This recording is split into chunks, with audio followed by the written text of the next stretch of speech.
Hello everyone. I welcome you all to the birthday celebration of Professor Kumaresan and Kareliv, which is the last event of Kareliv Days 2022. I am Chaitanya Sheth from MS University, Baroda, and today with me I have Harinder. Hello. Hello everyone. I am Harinder Singh from Akal University, Talwandi Sab. Okay. Hello everyone. Once again, I welcome you all and happy birthday, Professor Kumaresan sir, if you are here. Thank you. Yeah. Okay.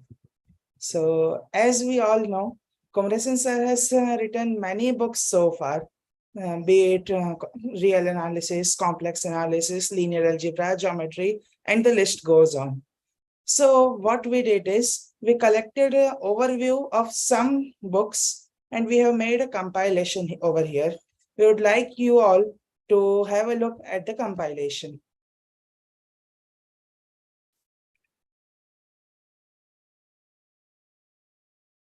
Okay.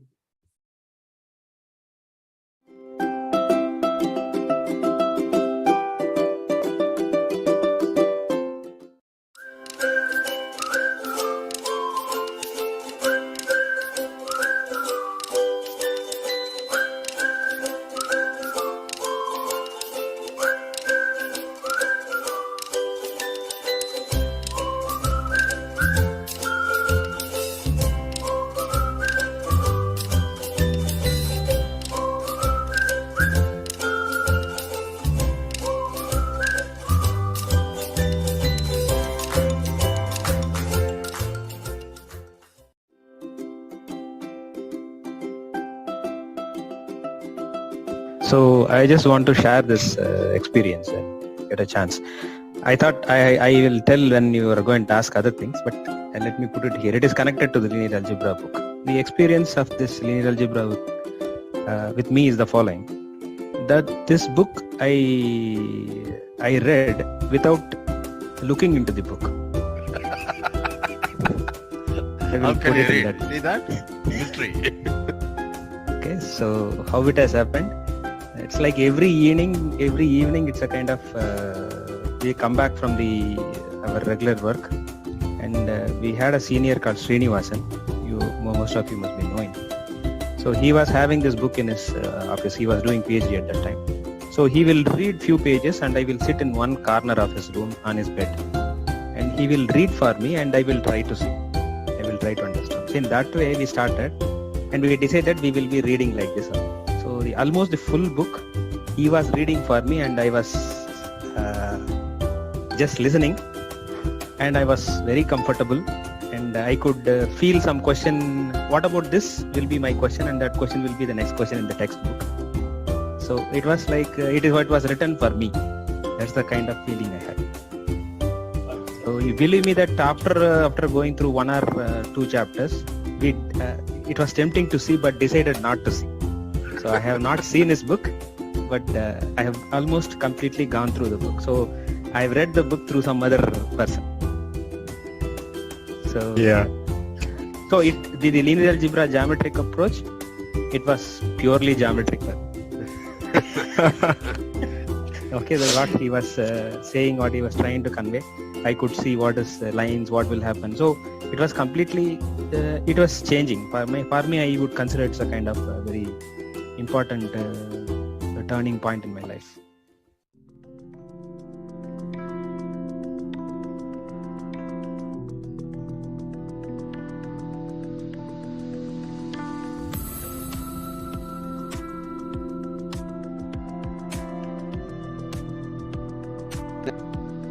First of all, I am very, as every other co-author of Professor Kumaresan has shared, it's really an honor and privilege to be a co-author with Professor Kumaresan. But I want to go, just now as I shared with the linear algebra experience, when you read Professor Kumaresan's book, it was learner-centric. So the book is meant for a person who want to learn. And if you are really sincerely putting any effort, you are already a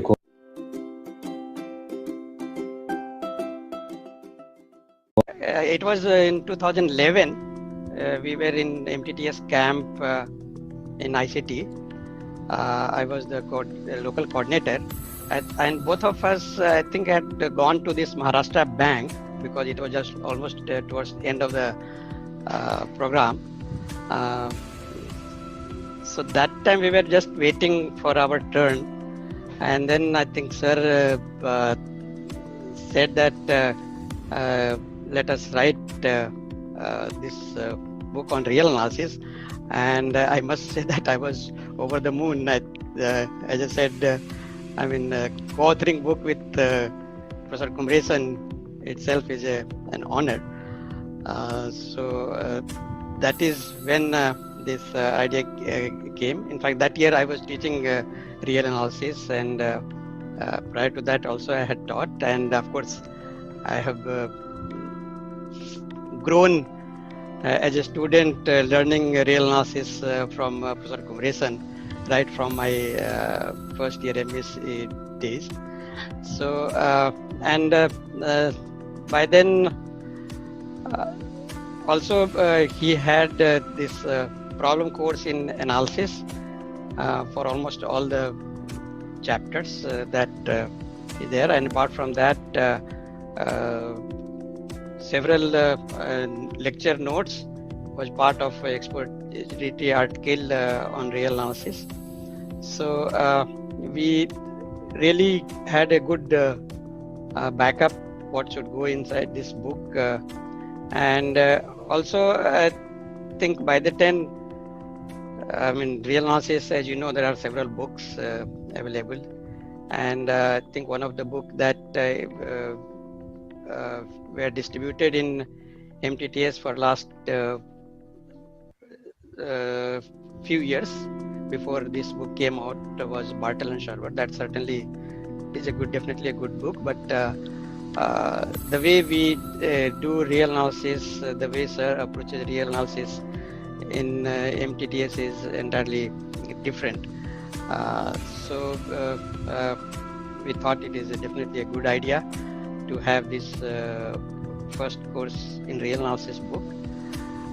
So that is when I think that idea came, and as I said, I was over the moon. Just that day I spoke to my wife, and then she said, "Oh, that's very nice. You can start from tomorrow itself."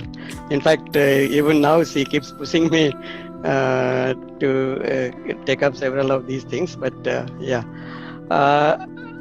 and during this assignment, I made several visits to the University of Hyderabad, and in fact, once I stayed with sir in his house, and he used to cook food for me. We used to discuss and do all these corrections, etc. And at that time, he has also, I think, visited a couple of times to Mumbai, and we had a lot of fruitful discussions.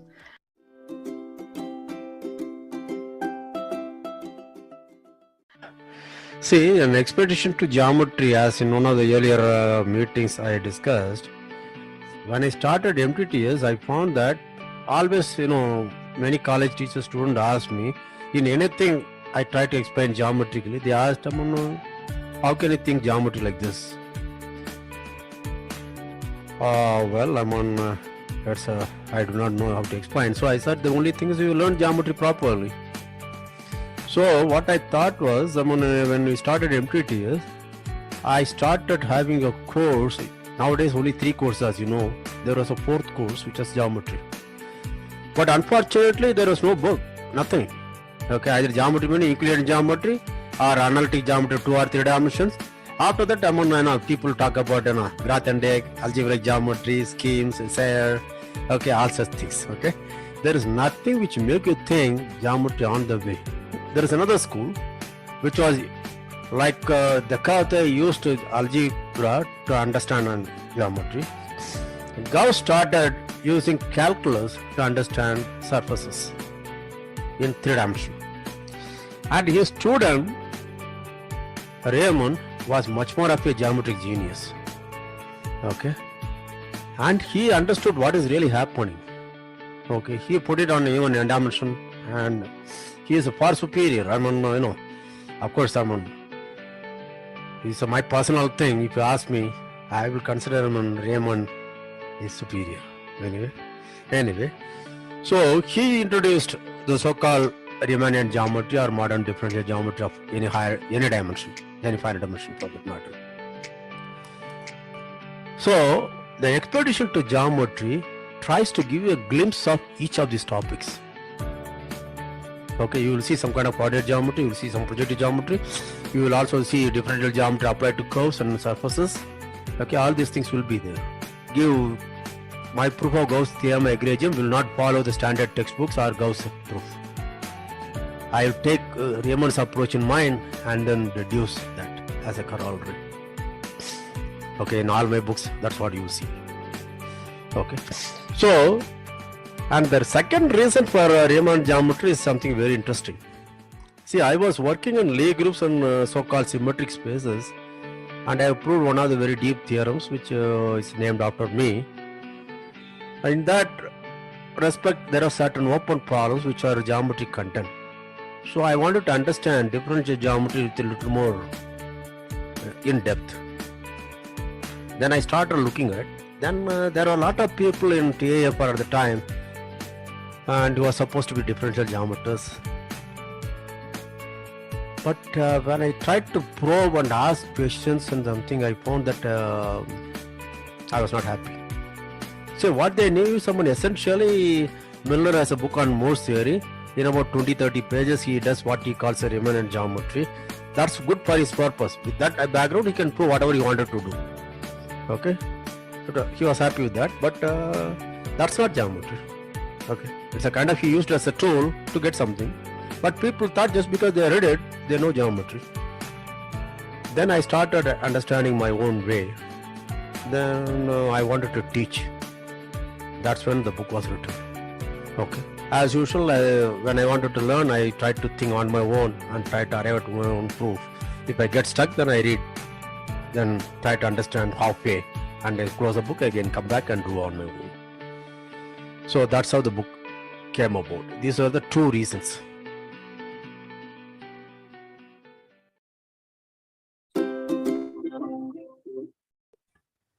Yeah. So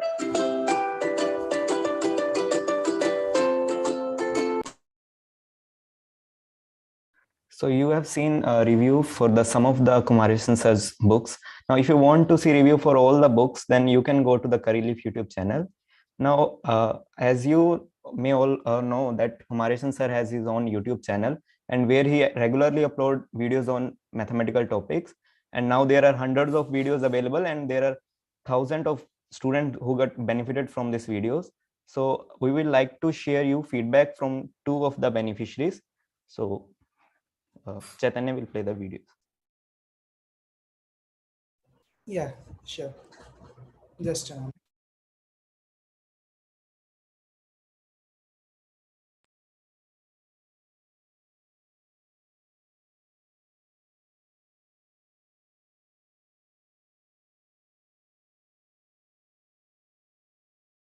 Hello, Mukta. Welcome to Curryleaf team. First question that I would like to ask is, when and how did you get to know about Professor Kumaresan's videos? I was associated with MTTS before Kumaresan sir started publishing his videos. So maybe I would have watched some MTTS related videos on YouTube earlier, and then YouTube would have recommended me these videos. Okay. So what was the first topic on which you saw the videos? I first watched the videos on real number system, and I really enjoyed learning the LUB property and the related things. It boosted my confidence, and it was also very helpful in my regular college work. Okay, almost all the topics that Kumaresan sir has provided. Okay, so what was your overall experience? Most important thing is that Kumaresan sir develops all the ideas in front of the students or viewers, which helps to build the intuition and appreciate how that particular topic is developed naturally, which gives a confidence that I can do this on my own by thinking on the proper lines and by asking the natural questions without memorizing anything. Also, in many topics, sir has given a very good geometric approach, which helps a lot to visualize the things. For example, even in group actions, he has given geometric approach. Also in sequences of functions, before starting doing calculations, Kumaresan sir has taught to guess the uniform convergence of a given sequence of functions. And at many instances, sir shows similarities in different branches of mathematics and how all those topics are integrated, which I love a lot. And other thing I would like to tell is that these lectures also help to see how we can explain these topics to others, which I find very useful whenever I have to resolve the queries or difficulties which my friends have, or I want to give some seminar, etc. It's really amazing.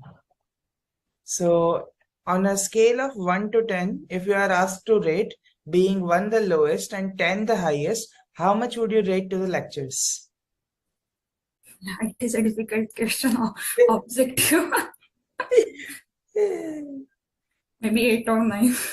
Okay. Okay, all right. So that's all from your side as well as my side. Thank you for your participation. Thank you very much for giving me platform to share my feedback. Hello, Damodar. Welcome to Correlift team. Hi. So first thing I would like to ask you is, when and how did you get to know about Professor Kumaresan's videos for the first time? So when I attended MTTS in 2021, so I came to know about Professor Kumaresan's video lectures. And after the main program, there was a follow-up course which was based on video lectures, YouTube lectures given by Professor Kumaresan. So in that course, they actually we were taught how to watch video lectures. So after attending that course, I started watching YouTube lectures by Professor Kumaresan. Okay, all right. So what was the first topic that you watched? So the first topic I watched lecture on was sequences. Okay. So what was your feeling after watching the videos for the first time? Yeah, the feeling was amazing actually. Then after watching those lectures, those lectures made me understand what we do in analysis. So and that was that those lectures gave me a different point of view, a new point of view of looking at mathematics. Actually. Okay. So what are the topics on which you have watched lectures so far till now? Topics are on foundations, on sequences, on vector spaces, linear maps, and metric space, and some on several variable calculus, and some on complex analysis. Okay, all right. So can you please describe your overall experience of the journey? I really enjoy watching YouTube lectures by Professor Kumaresan because he uses different techniques like PRP, pause, review, proceed, and sometimes he raises some question and ask viewers to pause the video and try to find the answer. And sometimes he encourages viewers to guess what will be the next thing. So that makes the video lectures really interactive. So whenever I watch the videos, I never feel that I'm watching some recorded video. I always feel that I'm watching a live class, or I'm present in live class. Okay. So one last thing, if you are asked to rate the lectures on a scale of 1 to 10, being 1 the lowest and 10 the highest, how much would you like to rate? 10. 10. Okay, that's great. Yeah, thank you for your participation. Thank you. hoping to see you in the Currylip days. Bye. Yes. Yeah. Bye.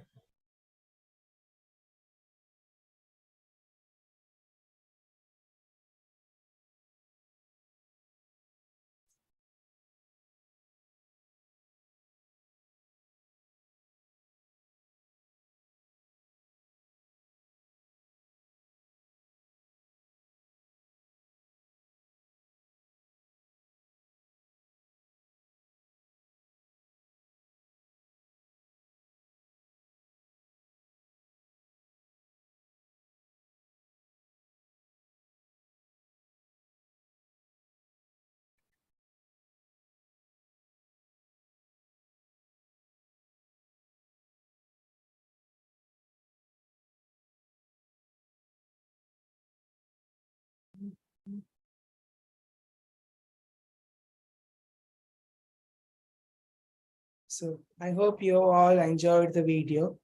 Now, based on Professor Kumaresan's life, which was full of ups and downs, the Currylip team has prepared a poster which depicts his journey throughout the life.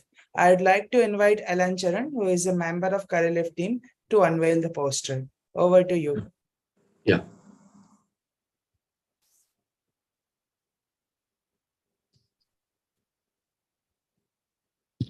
So we have designed this poster in order to cover from the beginning of Professor Kumaresan's journey, and from him coming up from a small village near Chidambaram, doing his bachelor's and master's program in Annamalai University, then moved to TFR for his PhD, and then he was offered a postdoctoral position at the Institute for Advanced Studies, Princeton.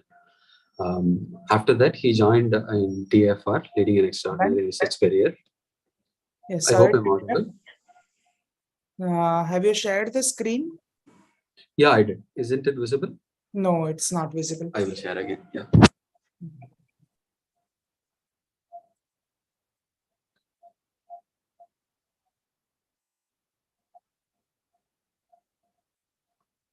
I'll also share the link for people in the chat.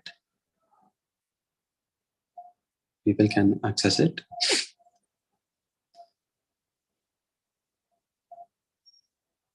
And I'll also share the screen. Start broadcast.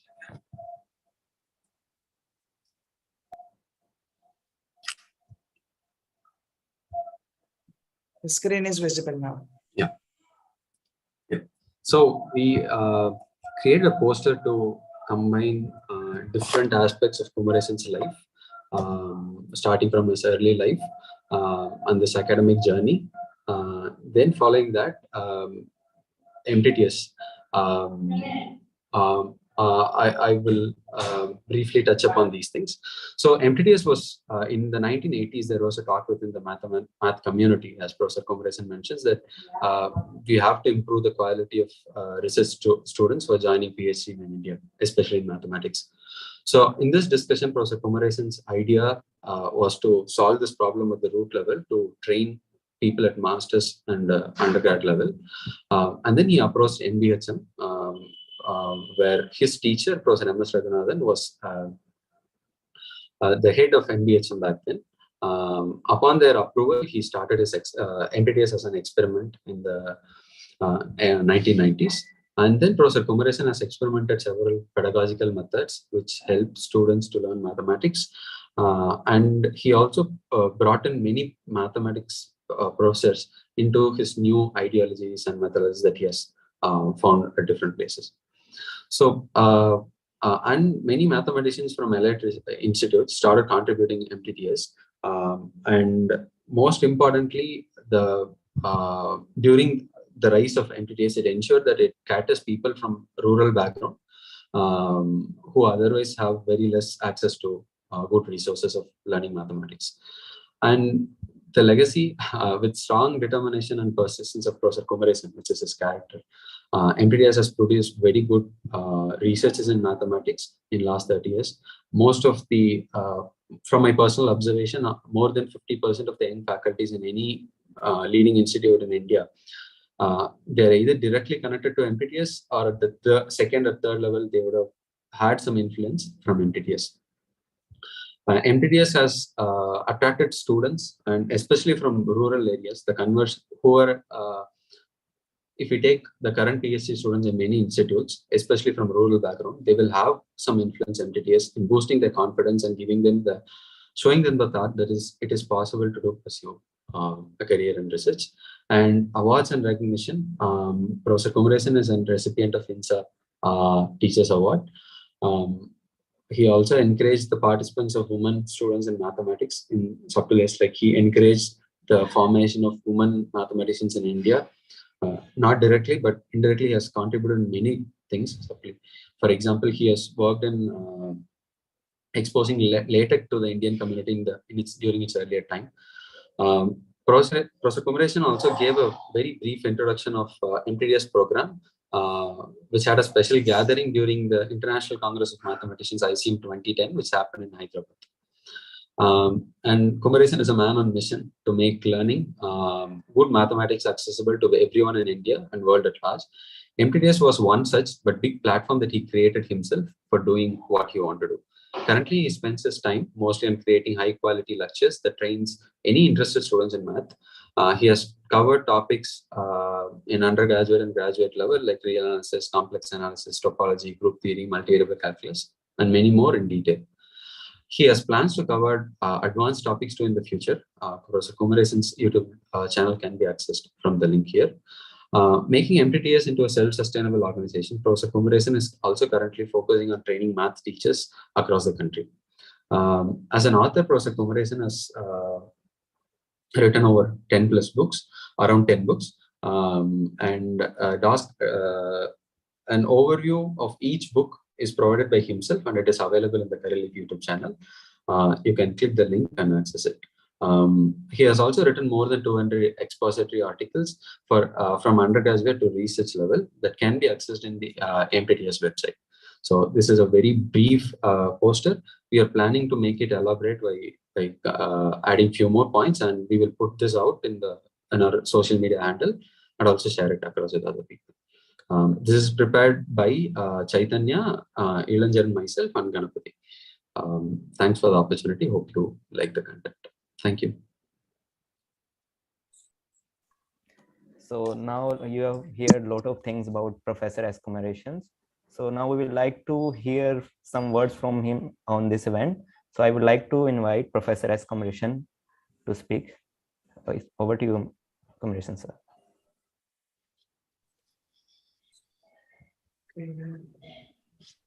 Hi. Thank you very much for the invitation and also this event. I'm really touched that people try to make something out of my efforts. Yeah.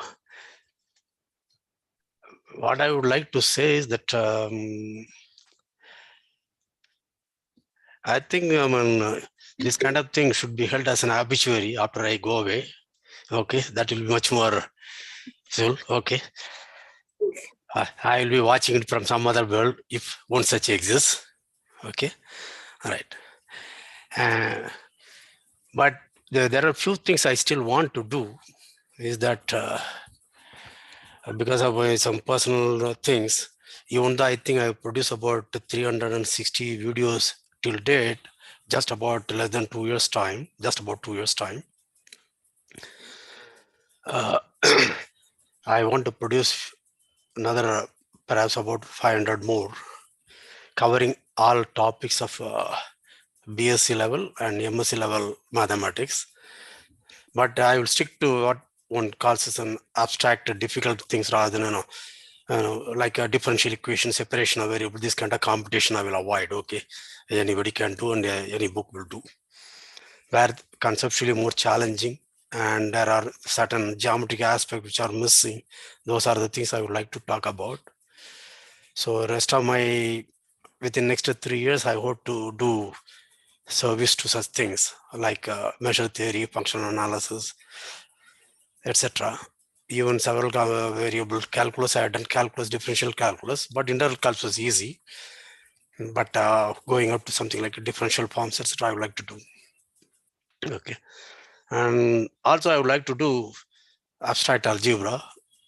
I had already assembled, people would have seen, and I think about 3 series of lectures. One is on group actions. Another one, if I remember right, subgroups of Z. Because I'm surprised, even 4th semester students, okay, half of them do not know what are the subgroups of Z, additive group. And the other half know the result, but they have an idea of how it was proved. Okay, but they will talk about all cyclic groups, subgroups of cyclic groups, all such things, rattle off the results, but they really understand what is involved with division algorithm. You have to understand it properly. So I think even in algebra, my approach will be a lot more different. To quote one of my MTTS students, he said, my approach to algebra was mind-blowing. It was not algebraic at all. Okay, I think that's the best compliment. And he went to do PhD in algebra and succeeded. Very good. Anyway, so those are the things. The second thing which I see, as some Elangian mentioned in the poster, MTTS is essentially a self-sustainable mode, and there are a lot of people. In fact, you will see that I'm slowly withdrawing away from MTTS. Only, unlike a very, very active participation few years ago, I tried to keep myself slightly aloof because I know they are in very, very capable and competent and better hands. Okay, so I'm very proud of that, what we have done. But another aspect which I want to do is pedagogical training for math teachers. Okay, I want to, in the next few years, I would like to have at least about 10 such PTMT camps cutting across all the basic disciplines of mathematics, major abstract disciplines, whatever I mentioned, for example, now. And yeah, and hopefully I'll be able to find a team who can carry on the work when I go away. So this is what I want to do. I hope with your well-wishers like you, I'll have good health and I'll continue to do that. Thank you very much. Thanks a lot, sir, for your all kind words. Now, on this special occasion, we have organized a talk by Parag Ravindran. I would like to invite Alan Charan for introducing him. Thanks, Professor Kumaresan, for the kind words. And I'm very happy and delighted to invite Professor Parag Ravindran to give a talk on Professor Kumaresan's birthday celebration. We as a team were thinking who should be invited to give a talk, and we thought that luckily Professor Kumaresan mentioned right now that pedagogical training is something that he's thinking about doing ahead. I got to attend a workshop organized by IIT Madras's Teaching Learning Center, and Professor Parag took a session on active cooperative learning. I was really interested in education as a domain, and it's purely because of the MTTS influence. And I was actually looking for a framework, a theoretical framework, which contains list of all things that usually happens in an MTTS classroom. And finally, that I was looking for it for years, and finally I found it in Professor Parag's session, and a lot more ideas as well. So I think it will be a very useful session for the MTTS community. You will enjoy the session, and it will be very engaging, and you can give your views, share your views, and ask questions in between if you want. And I'm very happy to introduce Professor Parag to the MTTS community. And Professor Parag, over to you. Thank you, Alan Charan. Thank you for this opportunity. So let me share my screen. Just a minute, please.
I'm not used to the Zoom platform, so I'm having some trouble sharing the screen. Sorry.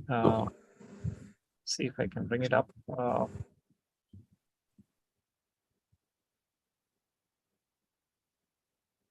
Jaren, have you made him a co-host, or is he eligible to share screen? Yes, sir. He's a co-host and he can share it. Okay.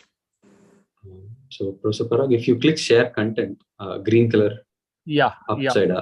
It says it doesn't have permission for some reason. Okay, possibly you've joined through a different. What is the name? Okay, Ellen, can I send you the PDF? Will you open it on your thing? I can just, and I can ask you to skip through the slide. Sure. Okay, so let me just send it to you right now, and then we'll.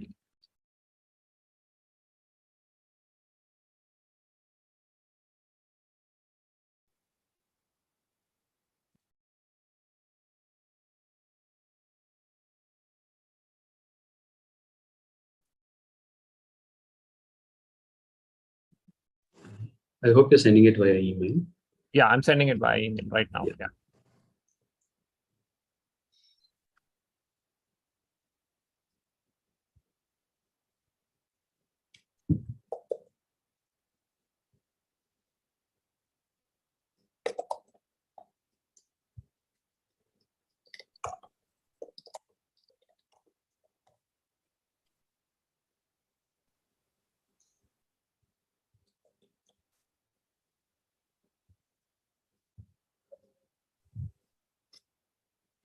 Yeah, I've sent it to you, Ellen, so it should be with you in a minute. Yeah.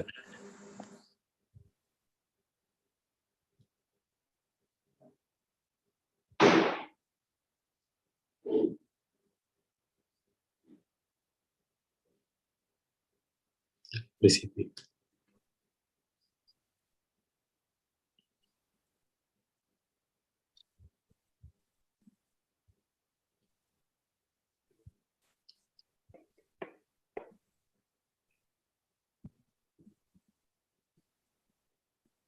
Let me open it. Thank you.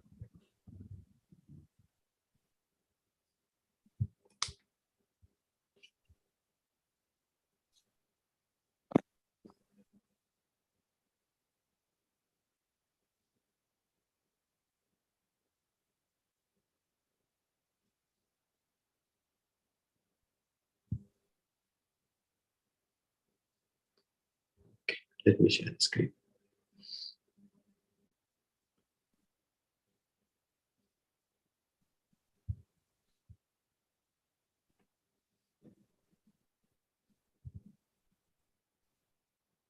Okay.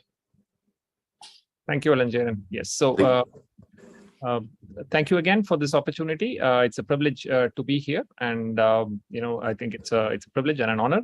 The MTTS is an absolutely wonderful initiative. I wish I could have benefited from it as a student. And a very happy birthday to Professor Kumaresan and to the Curry Leaf Club. So, of course, this talk is a bit like preaching to the choir. I mean, I think you already use many of these techniques in the way things are done. So, but nonetheless, possibly there is something that can be of interest to discuss and talk as we go along. So it's titled Active and Cooperative Learning. So let's see. Yeah. So are there any questions at this point? Anything you would like to ask?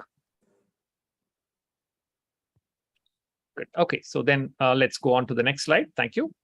So we will define the learning outcomes here. You should be able to define active and cooperative learning at the end of this session. You should also be able to apply some techniques of active and cooperative learning and design a teaching plan for a particular topic for your class incorporating active and cooperative learning. May I have the next slide, Ellen? Thank you. So we'll do a small activity. So typically we run these kind of classes in a face-to-face mode. So yeah, so we'll see how this pans out in the online thing.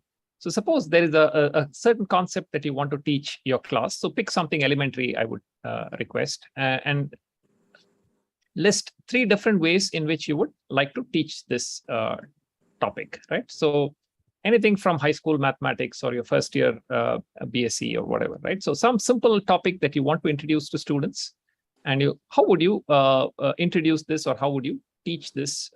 So can you come up with 3 different ways to do it? So I'm going to give you about 2 minutes, and then I will request for some volunteers from the audience.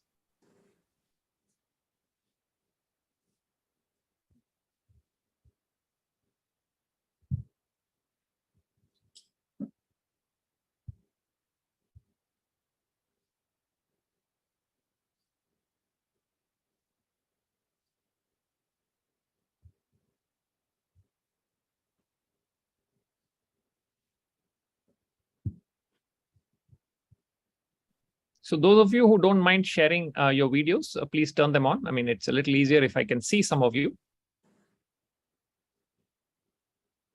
Thank you.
Okay, end of 2 minutes. So I'm going to request for a volunteer.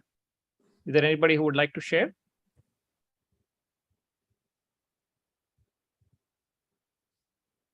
Anybody who would like to share, please?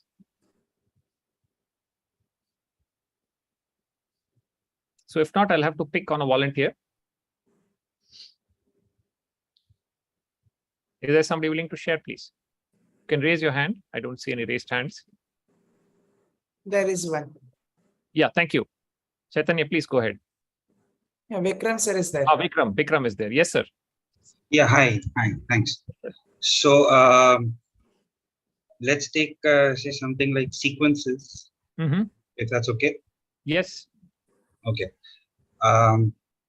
So what I would try to do first is I would try to look at a lot of examples, try to get a lot of examples of sequences from the students. Okay. Right. And as many different varieties of examples that I can get. Right. And then say we are trying to motivate them to think about the definition of convergence. So then we try to just ask them, without actually going into the details, ask them to sort of, what I usually do is ask them to say that, okay, which ones do you think are similar? So that already motivates them to sort of try to pick certain patterns in the thing. Okay. And then we try to see, okay, in the ones that are similar, what is the pattern that is actually going on? What do you mean by similarity? Try to sort of make that a little more precise. And that way we try to arrive at the definition of, say, convergence. Sure. And if we have a lot of examples from them, it's also easy for us to contrast where the definition works and where it doesn't work. So that is one of the things that I would try to do. Thank you, sir. Yeah, that's an excellent example. Thank you very much. Is there anybody else who would like to share?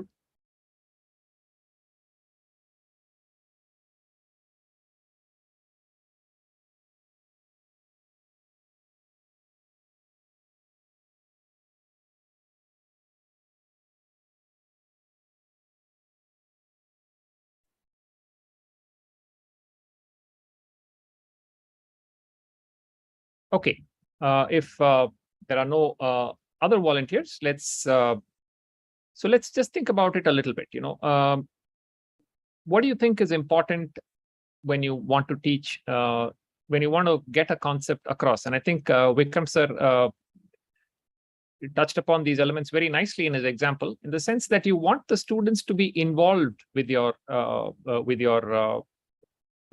process of teaching and learning, right? For example, he could have instead just put out the definitions there and started off, and that's a clean enough way of doing it. You have the definition, no ambiguity about it, and then you proceed from there and prove various things and so on, right? So instead, he chose to ask students for examples and then started building from there, right? So we'll see what are the advantages of taking such an approach. Alan, could I have the next slide? Yes, thank you. So let's do a little small activity. This again, like I said, we do this typically in a face-to-face setting. So it's called a think, pair, share activity, where you think individually, then you pair up with your neighbor and you share some information with the neighbor.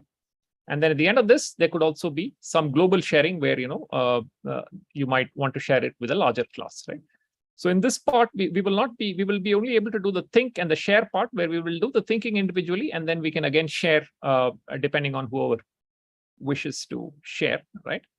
And the intent of the exercise is to get you think about how do we want to convey information to another person, right? So let's say you want to give directions to a place that is known to you, but not known to the person to whom you want to convey this information, right? Let's say you want to give directions to your favorite restaurant from the railway station in your hometown, right? So how would you present this information? So I wanted to think about it, and then a few of you can possibly share with us as to how you've presented this information to the person to whom you're trying to convey this, right? So let's take a minute, and then we will again see what we have, right?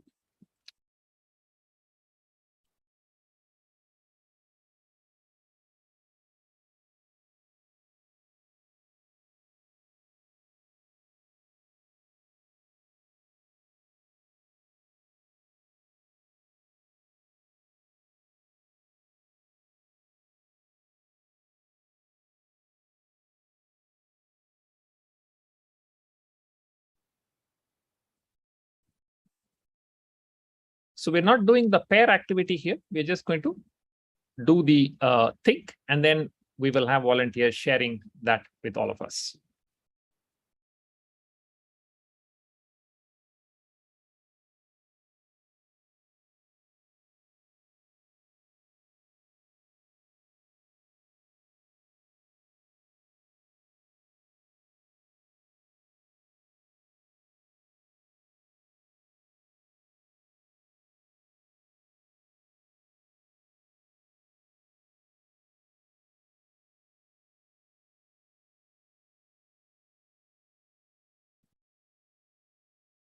Okay, could we have some volunteers, please?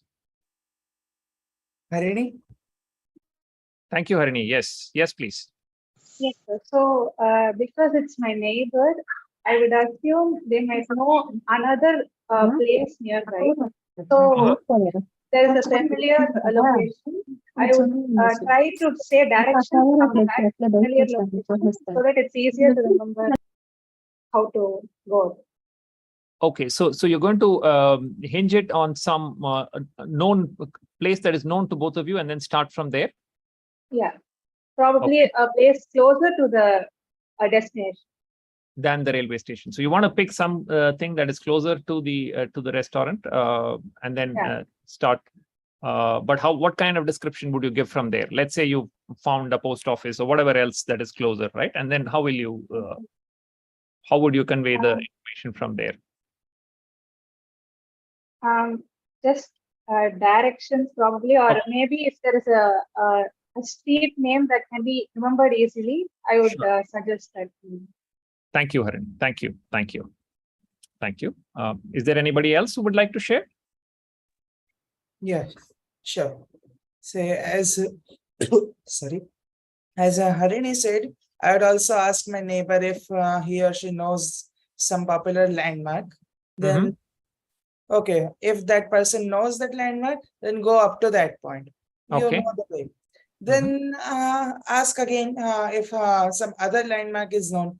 If yes, then fine. If no, then we can say that there is a Dr. Ambedkar statue or something like that. You look for that. Whenever you encounter that statue, take a left from that. Sure. Okay. Then you will reach a crossroad. take right, just like that. Okay. Thank you. Thank you, Chaitanya. Yes, thank you. Thank you, sir. Can I answer? Yes, please. Yeah. So I think the main point is conveying the direction to a stranger who doesn't know anything apart from a railway station. So in my hometown, there is no railway station. I'll start from a bus stand. Okay. Yeah. So, so come out of the bus stand, take left, keep going straight until you see the second roundana. And take right in the second roundana.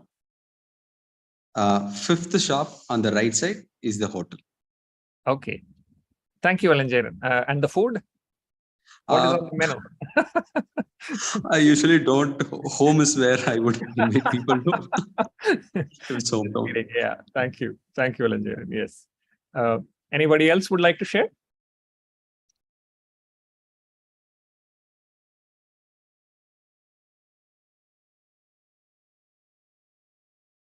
Okay.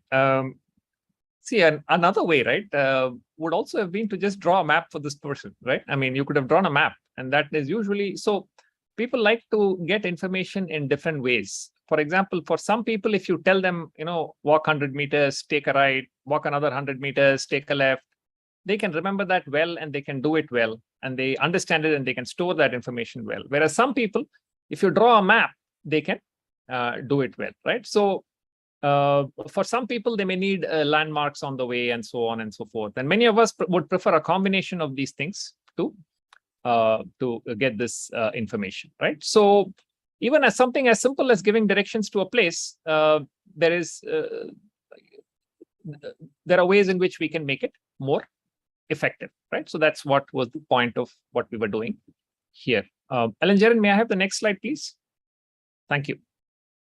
So here you see a classroom, right, with a nice blackboard which can slide up and down, and plenty of equations on the board, maybe some linear algebra, I don't know. So the professor is talking, and the students seem to be sitting there and listening to him, right? So what comes to mind here? Does any thoughts that this evokes for any of you?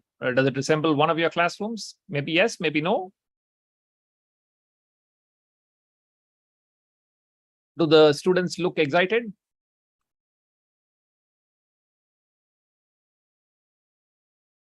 No. No, they don't look excited. Why not? Seems that they are bored of same kind of lecture. Oh, the board. Yes, seems like, yes, at least from this shot here. But why not? I mean, the professor has written down all his things. Looks like he's written it down very nicely, and all of it is there logically, sequentially. So one would assume that this would be a good structure for people to follow, right? If just writing down the things was sufficient, then why would someone go to the teacher to learn? Okay. Okay.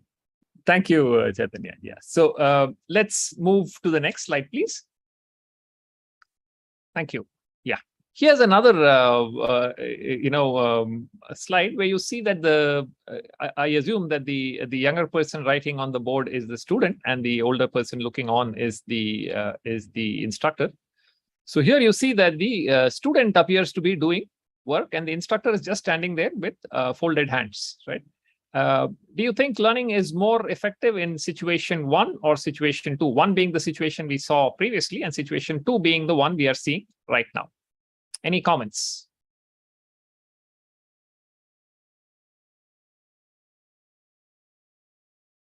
Please feel free to chime in, right? Otherwise, we're going to have a long, boring session.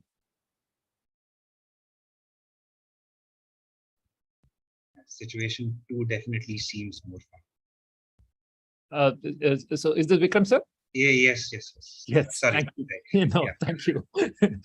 2 seems to be, but in 2, the instructor doesn't seem to be doing any work. I mean, he's just standing there with folded hands. As an instructor, I think that is better, isn't it? Yes, absolutely. So it does seems that that the student is required to do more work in the second one, which is of course what would happen if you want the student to do the learning, right? Otherwise, it's actually the instructor who is benefiting from delivering the class, as is happening in the previous slide, right? Because the instructor now has to write down everything, then it becomes clear in her or his mind as to how the structure is clearer in his or her mind rather than in the mind of the student.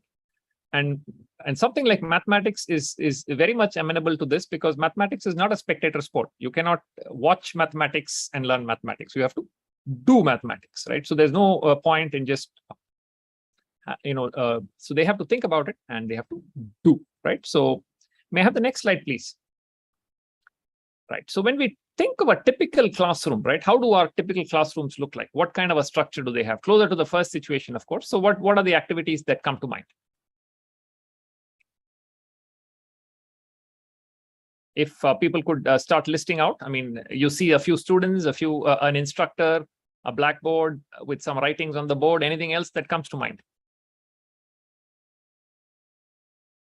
A wall clock on which almost all the people are looking when the lecture. A wall clock, yes. Right, yes, a clock on which people are focused on, a clock to see when will this class end, when can I have my lunch or whatever else. Okay, Ellen Jaren says listening to what is said and less time for asking questions, right? So mostly it is listening. So maybe students are taking notes, maybe they're writing things and so on, right? So that's typically what happens in this setting. May I have the next slide, Ellen Jaren? Yes, so here is a description. The teacher is lecturing, the teacher is writing something on the blackboard, the teacher is showing slides with text or image, the learners are listening to the teacher, the learners are writing notes, they are looking at the slides, or they may be reading, right? So these are the various activities that typically happen, right? Any observations that we can make in a setting like this?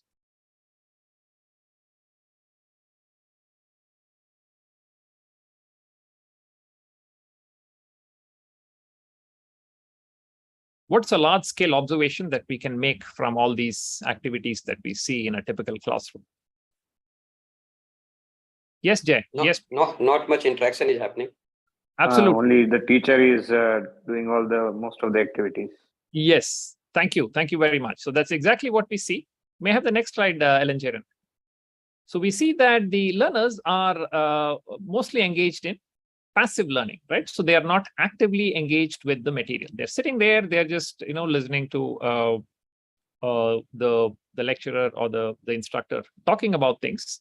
So it's a passive mode of learning. And turns out that research indicates that this is not the best way in which learning happens.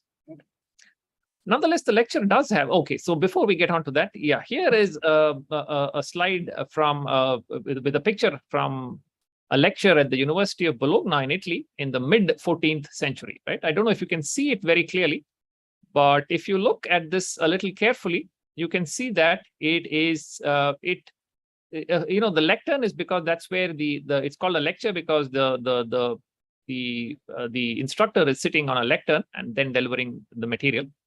And you can see the students sitting and listening to him. What do you think of the students?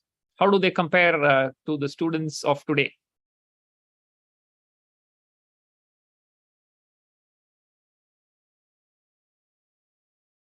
They all seem to be attentively listening. I think this represents a wide spectrum of how students react to various classes. Like in the front row, I can see that they are attentive, and as we move back, we can see the students not listening clearly, and some are sleeping, and that's how absolutely a typical classroom is. Thank you, ma'am. Yes, so nothing much has changed from the mid-14th century, right? Although we believe that our students are less attentive.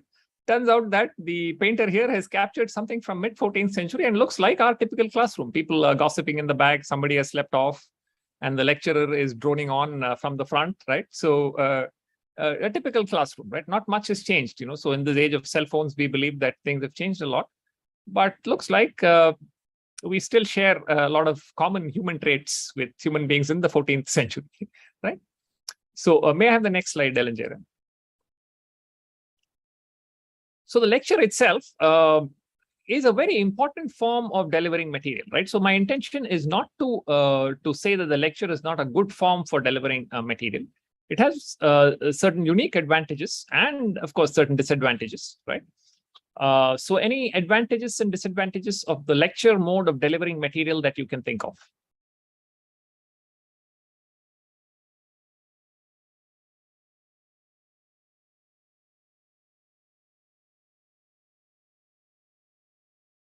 Yes, sir. Vikram, sir. So difficult question to answer because it all ties up to how the lecture is being conducted, right? Let's assume it's a typical lecture where, you know, the interactions are minimal and it's a large class. Let's say there are 100 students, and let's say the instructor is delivering material. And we've all been in such classes where, you know, they're very engaging too. Some lecturers revel in this format. You know, they do extremely well, and people listen to them attentively and so on. So there could be advantages, there could be disadvantages. So in a typical scenario like this, what would you think are the advantages or the disadvantages? So in my opinion, based on the experience of the last 2 years, especially of online teaching, the classroom definitely, thinking from the student's perspective, it gives the student a place where their distractions are minimized. Right, absolutely. Yes. Where they have a place where they can sit and attend, listen to some material being delivered and so on. And the advantage is that no matter how the teacher is delivering the lecture, there is a little more experience that the teacher has. Right. So the delivery is going to come from that experience. So the students definitely will catch something. Yes. There is a chance that students will definitely learn something. Sure. The disadvantage I feel is that, as that picture very nicely showed, that it becomes a little volatile, especially for students of a certain age. It is easy to get distracted, and it is easy to sort of form rigid opinions about a subject if the material is not being delivered properly. Sure. So roughly, these are a couple of one advantage, one disadvantage that I can see. Right. Sure. Thank you. Thank you, sir. Thank you for sharing your opinions with us. Thank you. Would anybody else like to share? In the comment section, Manmohan. Yes. Sorry, yeah. Manmohan, Sure. yes. Yes, sir. I can only see one advantage. The instructor can complete the syllabus within time. Yes, that's an important advantage. Yes, thank you. Hello, sir. Yes, please. In online mode teaching, I think one disadvantage I can tell that the students are in their comfort zone, so they can try to attend the lecture or they can sleep or whatever they are doing. We can see in the previous picture. Yes, that's true. The students are, in some sense, you know, the responsibility of the students is less in some sense in a lecture setting, right? If I may just add one thing. Yes, sir. Yes, please. See, I think the thing is, you can't, as a teacher, can't control the attention of the students after a certain point. They will drift off, whether they're in the classroom or in at home or wherever they're learning. Absolutely, yeah. But what the classroom does take care of, an advantage, I meant that a lot of external factors which might lead to distractions. Like, you know, I mean, when we ask somebody to unmute, you'll hear a lot of background noise, traffic or something at home. And, you know, they might not have a separate room for themselves. All those things are taken care of. Absolutely. So and another advantage I forgot to mention is that they have their peers with them. So even if in a classroom, say after a half an hour of lecture, if a student gets distracted or after a lecture, just to sort of talk some nonsense with your friends also refreshes the mind a little bit and puts you in a good place to attend the next session. Sure. One more advantage. Yeah, absolutely. The importance. Sorry for interrupting. Thanks. Yeah, no, thank you. So interruptions are most welcome. We want this to be interactive. Thank you. So Elanjaran, may I have the next slide, please? So the advantages, so you can convey a large amount of factual information. You can cover the syllabus, as Manmohan put it, in a limited time frame. It also gives maximum control for the teacher, in the sense that the teacher can choose to deliver as much or as little material as they wish, and the teacher can also convey personal enthusiasm. We've all attended lectures by fantastic teachers, you know, and we really feel enthused, and that enthusiasm really rubs off on everybody. you can address a large number of listeners, right? It can be 100 people, it can even be 1,000 people. Online, it could be even larger, it can be really a very large number of people could be addressed through the lecture. There are also certain disadvantages, right? The disadvantage would be that the students are put in a passive role, and the lecture assumes that all learners are learning at the same pace, because obviously it can only be delivered at one pace, and therefore it has to be pitched somewhere in the middle. And that really is not true, that all learners are at the same learn at the same pace, right? Or are in fact with the same background and so on. So, but there is nothing the lecturer can do to address all people at all times, right? And also, it turns out that research indicates that the attention span is about a maximum of 15 minutes. Beyond that, the attention starts to drop, right? So this is essentially, of course, this is on an average, right? On an average, it's about 15 minutes. So beyond which, of course, we can watch a movie for 3 hours if you're very interested. That's definitely true. But on an average, when you're listening to something like a lecture, the attention span is about 15 minutes. And the traffic is essentially one way, in the sense that it is the lecturer mostly speaking to the students, right? Ellen, may I have the next slide, please? Yeah. So it turns out that students learn in different ways. Some of them are verbal learners. So if you give them a nice definition which they can read, that's nice. Some people like things visually, right? They would like to, for example, a geometric interpretation of something. And so you want to see something, a picture that explains what's going on and so on, right? Some people would actually like to do something, right? I mean, this is more relevant to hands-on things like engineering and so on, where you want to do something, you want to build something.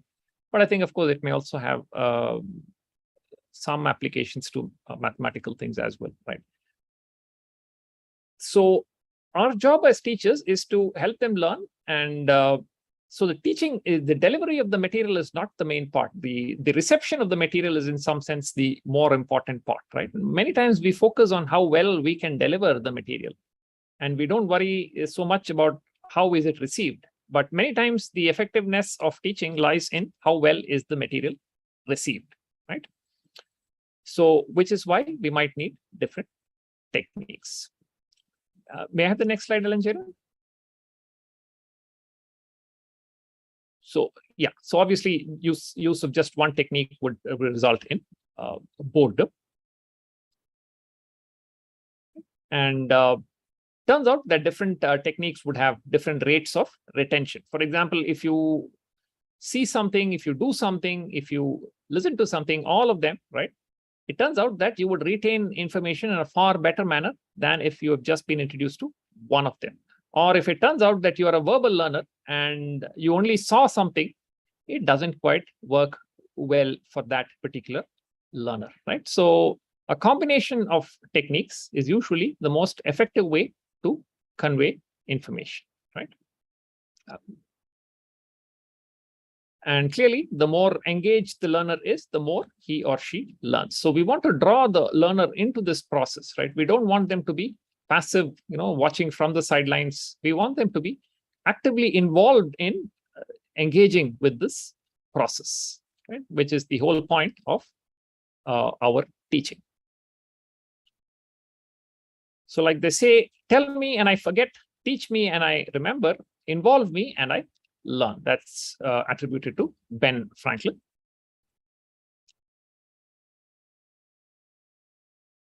So coming to active learning, the idea is that, the mind is not like a vessel for filling, but a fire for kindling. This is what Plutarch said. Many times we think that, it is to be filled up, like the teacher is a source of knowledge and that knowledge has to be somehow transferred to the student, right? And this is not strictly true, because it's more like an inspired student can learn and understand a lot more than the teacher could possibly ever convey, right? So the idea of active learning is that we want to kindle that fire, right? So what is active learning? Active learning is anything course related that all learners in a class session are called upon to do other than simply watching, listening, and taking notes. So we want them to do something, maybe solve a small problem or anything else, right? That would allow them to be actively involved in the learning process. So this doesn't involve watching, listening, or taking notes. And of course, it has to be course related, or the material that is related to what is being covered, right? So the elements of active learning: students are involved directly and actively in the learning process. Students are not just listening and taking notes. Students are receiving information and participating and doing. Right? Students are engaged in activities relevant to the material being taught. And that is the main thing with active learning. So these are the elements of active learning. So when we have active learning, we are able to take it beyond the conventional way in which learning happens. Okay, so here's a small activity. Again, we will think about this individually, and then we will share, as we don't have neighbors with whom we can exchange ideas right now. So let's see, can we list some benefits for active learning? Any benefits that you see for active learning as we have defined it right now? I give you 2 minutes, and then we come back and talk again.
Okay, 2 minutes are up. Is there anybody who would like to share any benefits that you see for active learning?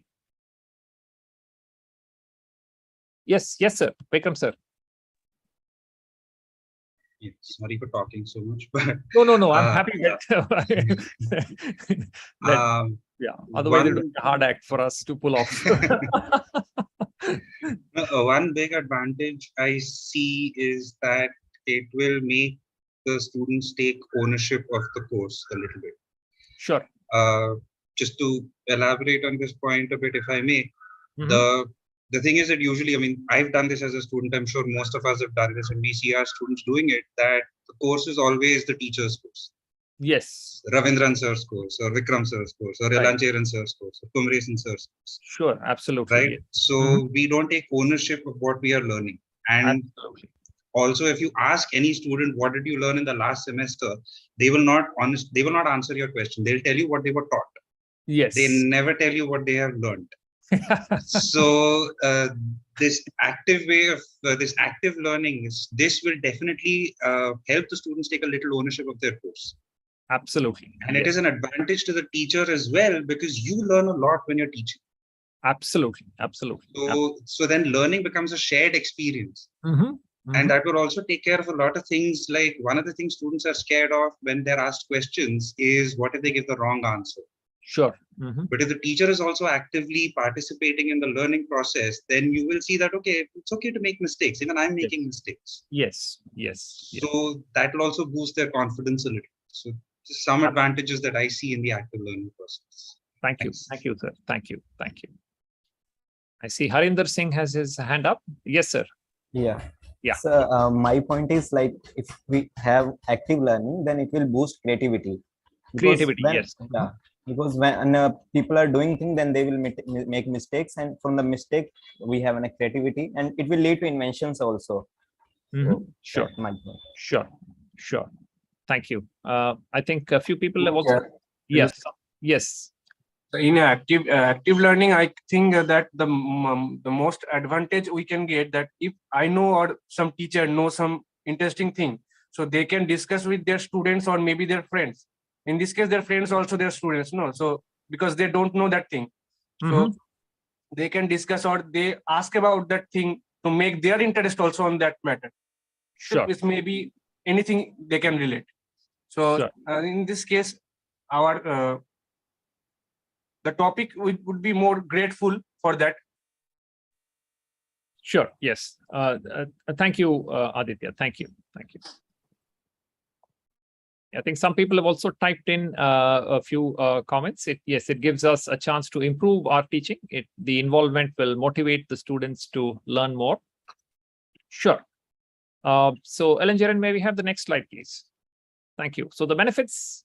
So it improves student-teacher interaction. Students will improve their communication skill.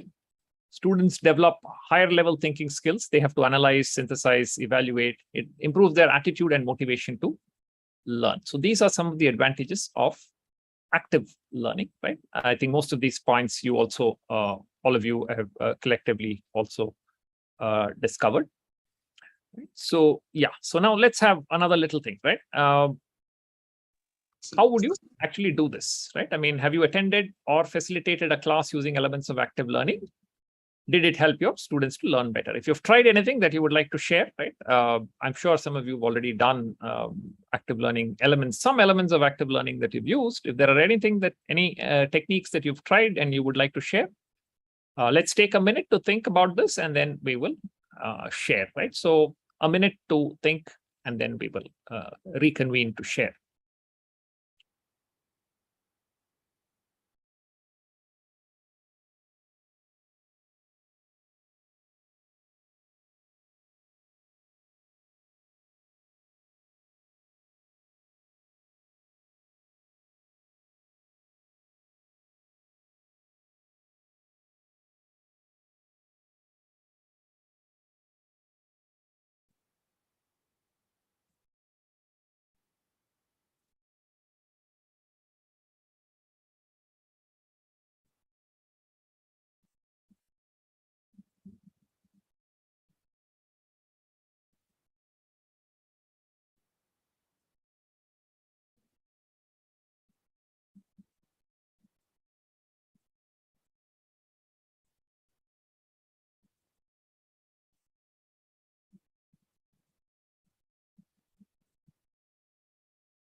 Yes, I think Chaitanya has something that he would like to share. Yes, Chaitanya.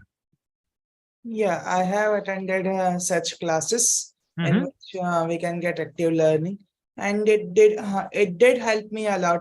Say one example, if I give, then it was about sequence and series of functions. Then when I studied it in our usual classroom, I just didn't know what is the difference between uniform convergence and pointwise convergence. But after attending such a class at MTTS camp, I could differentiate well between the uniform convergence and pointwise convergence. This is just one example. So it does help us to understand the concepts way better than before. So how did the active learning happen? I mean, what was the how did it differ from the way it was introduced in your classroom before? In my classroom, it was just introduced like this. This is called the sequence of function. This is the definition of its pointwise convergence. This is uniform convergence definition. Sure. But in the active learning classroom, we were first given the geometric intuition, how the sequences behave geometrically. If they are uniformly convergent, if not, then so we can say by examples it was introduced, and by making us think. Sure. Thank you, Chaitanya. Yeah, thank you. We have Ellen Jaren would like to share. Yeah, so for me, active learning, it came through MTTS. I heard this word and understood the difference between active and passive learning at MTTS. So the active learning helped me to normalize the failures. And look at failures as a natural process of evolution. So when you're trying to learn something, so say trying to prove a statement or something, it's okay to fail, and look at why we failed, and that helps you go ahead. And I think currently doing research, I think this is one skill that MTTS and active learning method has inculcated in me. Thank you, Alancharan. Thank you. Thank you. Would yes, we have, yes, Vikram sir, yes, please. The usual suspect. So I have been a student of MTTS. I have attended all 3 levels, and I've been teaching at MTTS camps for a while now. And so I try to apply that methodology even in my regular teaching. And I've also been a student of Professor Kumaresan's at Bombay University. So for me, for the longest time, my learning has always been active learning. And I try not to distinguish it too much from my teaching, because I also think of that as a part of my active learning process. But if I could just have a couple of minutes, I would like to give one example of what we tried this year. Absolutely. At one of the MTTS camps. We conducted a session on active reading. So what we did is we asked the students to get their textbooks to class. We picked a particular result, a small proposition, and then we gave them 20 minutes to just go through it. Just read. We didn't give them any context about what we were doing. We just asked them to read the theorem, right? And after 20 minutes, we started. Once they're done, we asked them had they understood. They said yes, and then we started asking them questions. Just one more. Yes, sir. After 20 minutes, I also asked them to discuss with their neighbors. Yes. Yes. Thank you, sir. Yes. Yeah. Sorry. So we also asked them to discuss with their neighbors. We just asked them to talk to each other and see what they've understood, and then we slowly started asking them questions. And the questions were not about the proposition as such, but we asked them, how did you approach it? What was your first step? What were the questions you asked yourself? Sure. Right? Sure. How much time did you spend on understanding the statement of the theorem before jumping to the proof? Did you construct, look at all these examples? Sure. Did you, for instance, drop one hypothesis and see why the statement does not hold anymore? Right? So all these things we did. And the feedback that we got after that was remarkable, because the students said that now I feel confident that I can go and read any book. Yes. Or I can attend any lecture. So this is just one thing I wanted to share. Thank you. Yes, that's an absolutely wonderful example. Yeah, I mean, a wonderful example of active learning. Yes, thank you. Thank you, Dr. Vikram. Would anybody else like to share?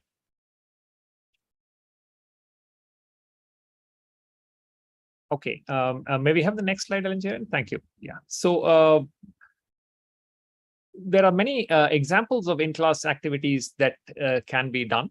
For example, sometimes people say, okay, how do I incorporate this? What can I do, right?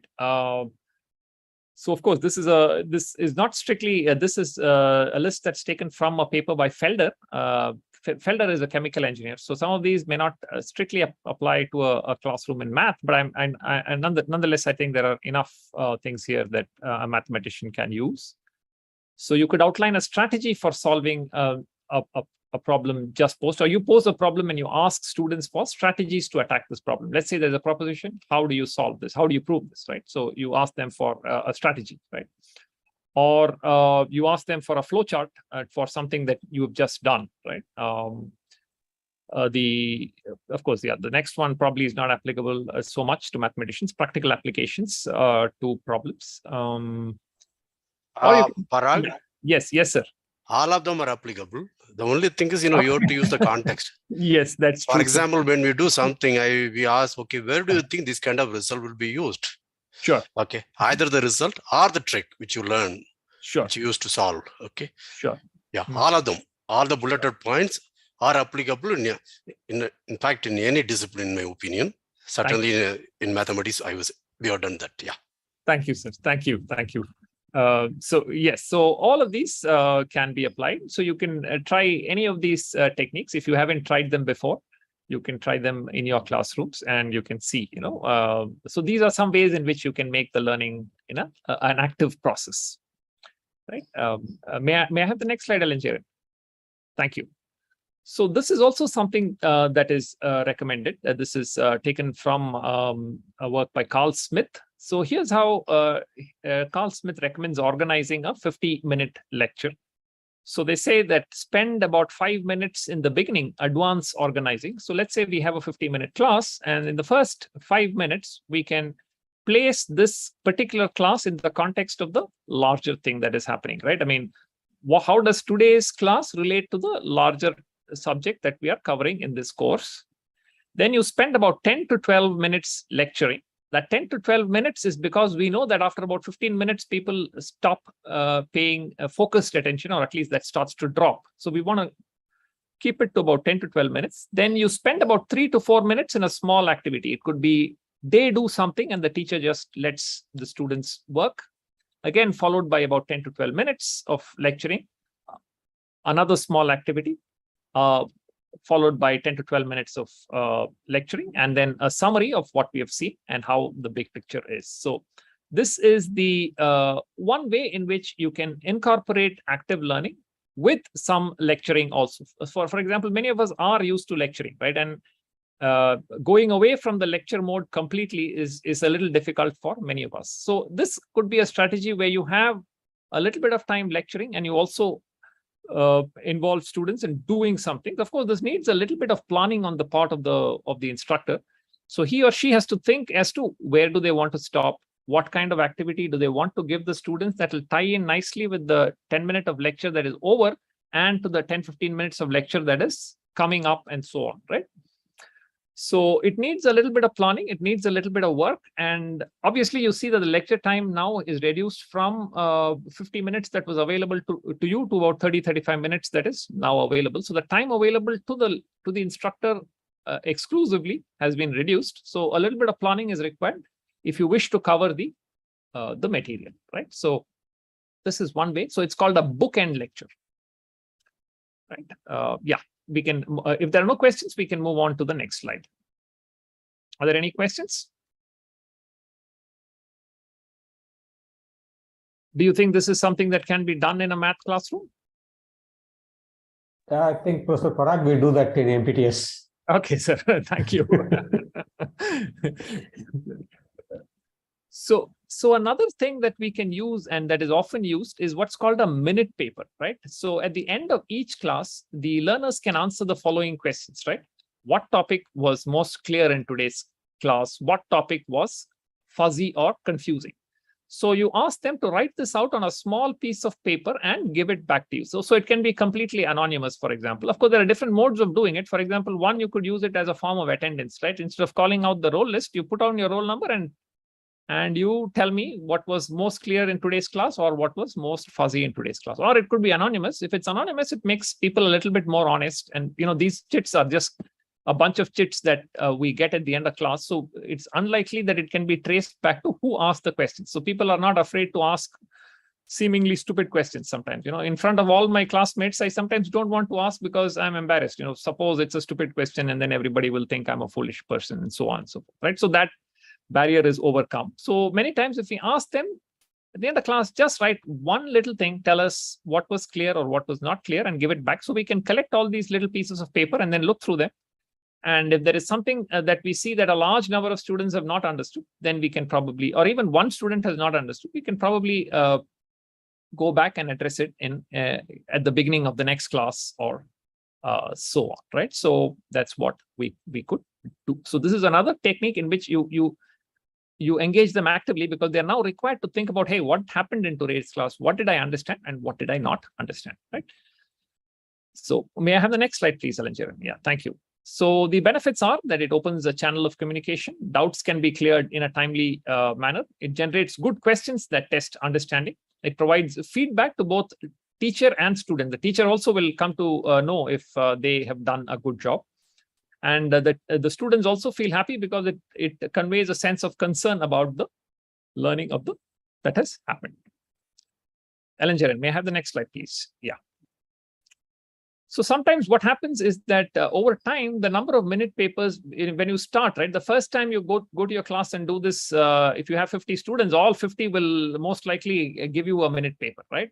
But you ask them for a minute paper every day, right? Then you will see that towards after about 3 weeks, only 5 or 10-minute papers will come back to you. Rest of the 40 people have decided that they don't want to give you any minute papers anymore, right?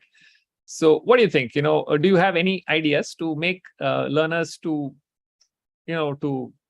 motivate them to hand in their minute papers? Would you have any suggestions? How would you do it in your classroom? Maybe somebody should explain what we do by means of polls. Sir, sorry, sir. I'm requesting the MTTS people around to explain what we mean by what we do, the so-called polls. Okay? Yes, polls. Yes. This goes even slightly what you call to the root of the problem. For example, go back to one of the slides. You say that what concepts you understood, what concepts you had difficulty with, right? Yes, sir. Sometimes you would be surprised. Students do not know what concepts at all they have learned. Yes, that is possible. You understand that? Yes. Okay, then only it comes whether I understood it well or I did not understand. Right. Okay. Right. Sure. Our poll takes care of these things. I would like somebody to explain, because I just want the MTTS team to get involved, because as one of the Fulbright scholars who, in fact, 2 people visited me, as they said, they have a lot of technical words. Okay, then when they attended my class in MTTS, they said that you are doing everything, okay, except you don't call them by this technical word which we use. Okay, so can somebody explain quickly in about 3 minutes to the general audience about the purpose of poll? Yes, sir. I was actually just going to raise my hand to say that. Yeah. Okay. Good. Yeah. So what we do is that, say, for example, now the OFCM is going on. So at the end of the session, we have a group discussion. And after the group discussion, before the students leave for the day, we conduct a small poll. Right? So the poll is not going to be like a quiz. We're not going to ask them questions about, prove this, prove that. So we'll ask questions like, say, suppose we've discussed a statement and we've not completed the proof, or we've just discussed a few examples and arrived at a statement. Then what we'll do is we'll ask a question like, okay, do you believe this is true? Right? Or we'll ask them something like, okay, we'll try to assess their comfort level. So we discussed a certain topic today. How comfortable are you with this topic? Right? So that way what happens is, as sir said, that it's their thinking also becomes a little focused. Now they're not thinking about the lecture in its entirety, that, okay, what were the things that I understood or didn't understand. They're focusing on those particular landmark things that we covered in the lecture, right? And then they'll be forced to think about, okay, this was the topic that was discussed, and then what were the things that were discussed a little before and a little after? Did I understand this? Did I not? And that also gives them a motivation that, okay, going forward, this is going to be relevant to the next class. So going forward, what are the things that I need to review? So this is what we do with the polls. So we usually have 1 at most 2 questions where we try to assess their comfort levels pertaining to certain topics. Or what we'll do is, at most, we'll give them a small example and ask them, do you think this is true? Do you think this example works? In this situation, what would you do? So this is what we do with the polls. Thank you. Yeah. Add one more thing. Yes, sir. Yes, sir. Yeah. See, in the kind of, as I said first, we tried to say these are the concepts. As you say, what are the things you know, lesson plan you wrote in the beginning, right? What are the things you are going to learn in this lesson, like that? Okay. So we make sure these are the concepts. Second thing is, how do I know whether they had understood it well or not? Is centering around that concept. Either we develop some examples, explain that concept, or develop a theory which explain the thing. Then we, in the quiz, we ask it. It's again as not a kind of the quiz, it is a poll. Okay. It's essentially directly, so that they know, okay, this example dealt with that, how far very comfortable. So that he also knows, if you have to understand the concept, okay, it's better that he revisits this example or the relevant result which you are quoting. Okay, it also gives him a direction in case he missed it. Yeah. Yes, sir. Thank you. Yes, sir. The polls are the best way to do it. I think it's a very good way to gather information, and we can also have variations on the questions that we ask. So, Elanjaran, may I have the next slide, please? So we can, for example, ask them to do a concept map, a flow chart. We can ask them to frame questions from the material that they've just seen, right? And of course, if you're doing it electronically, that's one way. But if you're doing it by by actual pieces of paper in a classroom, turns out that handing out little slips of paper to the students and asking them, requesting them to write turns out to be better. If you tell them, please tear a little sheet of paper and do it, they're less likely to do it than if you actually give them a slip of paper and ask them to write. So then it turns out that they tend to be more responsive in that case. And also turns out that you can vary the questions to modify to break the monotony. You can ask them to do different things each time, right? Instead of just asking them what was clear, what was not clear, one could do concept maps, flow charts, so on and so forth, right? So those are some of the things that we can do with minute papers or these online polls and so on. Ellen Jeremy, yeah, thank you. So, right. So what do you think is happening here? A picture here. What does this look like to you? A group discussion. A group discussion. Yes. Okay. A group discussion. What do you think they're discussing? Pony and Selvan? Definitely not. No. Okay. They are discussing whatever they are assigned to do or they have learned. Okay. And they are sharing with each other. Okay. Thank you. Thank you, Chaitanya. Thank you. Right. So it could also be what education is called a flipped classroom. Yes. Part of that. Yes. It could also be. But this is a very common scene in MTTS. Yes. Either electronic mode or on-site mode also. Yes. Yes. So yeah. So this is an example of what we call as cooperative learning. So you will see that the learning is happening in groups here. So there are groups which are sitting together and working, right? So one is active learning and the other is cooperative learning. Active is where the student is involved in the process. Cooperative is where they're also cooperating with others. Usually, of course, they go together. But if you want to be a little dogmatic, then you can separate them out and say that one is active and the other is cooperative. So we will look at a few elements of cooperative learning when learning happens in a group setting. May I have the next slide, Ellen Jaren? So cooperative learning involves learners working in teams to accomplish a common goal. So and typically these are the elements that you will see in a cooperative learning setting. There will be some interdependence or positive interdependence. There is individual accountability. There is face-to-face interaction at least some of the time. And we might need to use appropriate interpersonal skills, and also some group processing has to happen, right? So what do we mean by positive interdependence? In the sense that every member of the team must depend on other members of the team in some fashion, right? If some people in the team think that, okay, I don't need the cooperation of the others, then that team is not going to work very well, right? So there should be some interdependence between members in the team. There should be individual accountability, because otherwise somebody will think, okay, I really don't care. Nothing is going to happen to me, even if I don't participate. So that should not happen. So we need to ensure there is some individual accountability. There should be at least some face-to-face interaction, because if it happens fully online, it is sometimes difficult. But of course, in the last 2 years, we have found that yes, good things can be done even without any face-to-face interaction. And sometimes there is room for some conflict at times, and therefore use of interpersonal skills is also important. It's also good for the group to periodically take stock of, how are we working? Are we working well as a group? What else can we do? Are we just talking too much, doing too little, just fighting with each other? What kind of things can we do to make the group function better and appropriate? So if they do some collective reflection on how they operate as a group, that also helps the group to operate better over time. There are also other aspects of this. We usually call it a group discussion, what you call as cooperative learning. Yes, sir. Okay. One of the things is that, students, when they try to clear the doubts of others, they will see certain subtle point even they might have missed. Absolutely, sir. So they understand it better. Absolutely, sir. Absolutely. And so it helps them, not only that, it consolidates their understanding in a much better way. That's one thing. Second thing is, purely, as a human value, that they develop empathy. They try to understand, okay, there are people who struggle. Yeah. Okay, how to help them. Okay, that may or may not matter, but I think that's very important for human risk. Okay, absolutely. And that also happens. Yeah.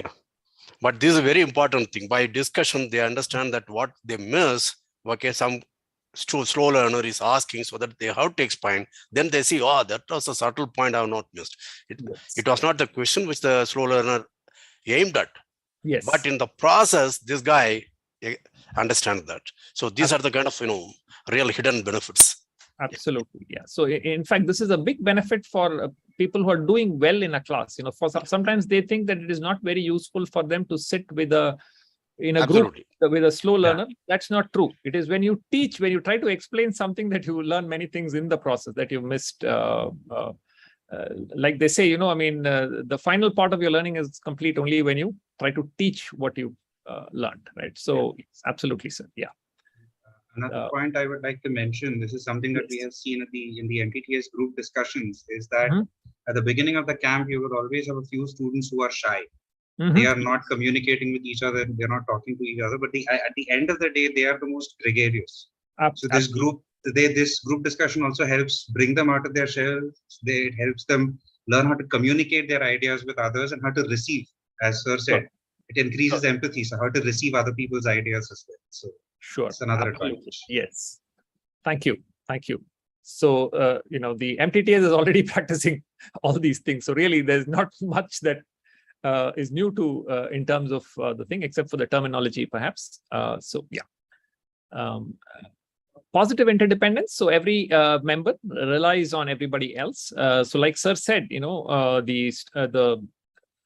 if the stronger students, the better students feel that they are not benefiting, that's not actually true. It's when they try to interact with others, when they answer questions, they realize that they may have missed certain points in their first reading or in their preliminary understanding. So as they try to explain it, their understanding deepens. And of course, the weaker students also feel comfortable in opening up, right? In a large class, you don't feel like opening up and asking the question because, you might feel a little embarrassed. But in a smaller setting with only 3-4 people, people are more willing to open up and ask questions.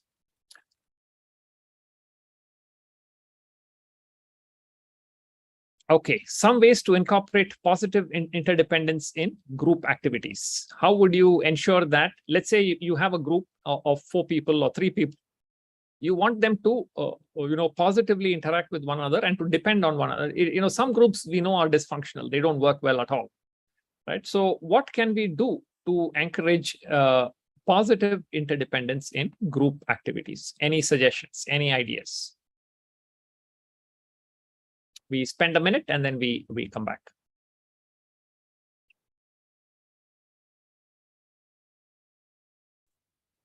In offline camp, yes, sir. Usually in every classroom, there will be about 3 to 4 teachers.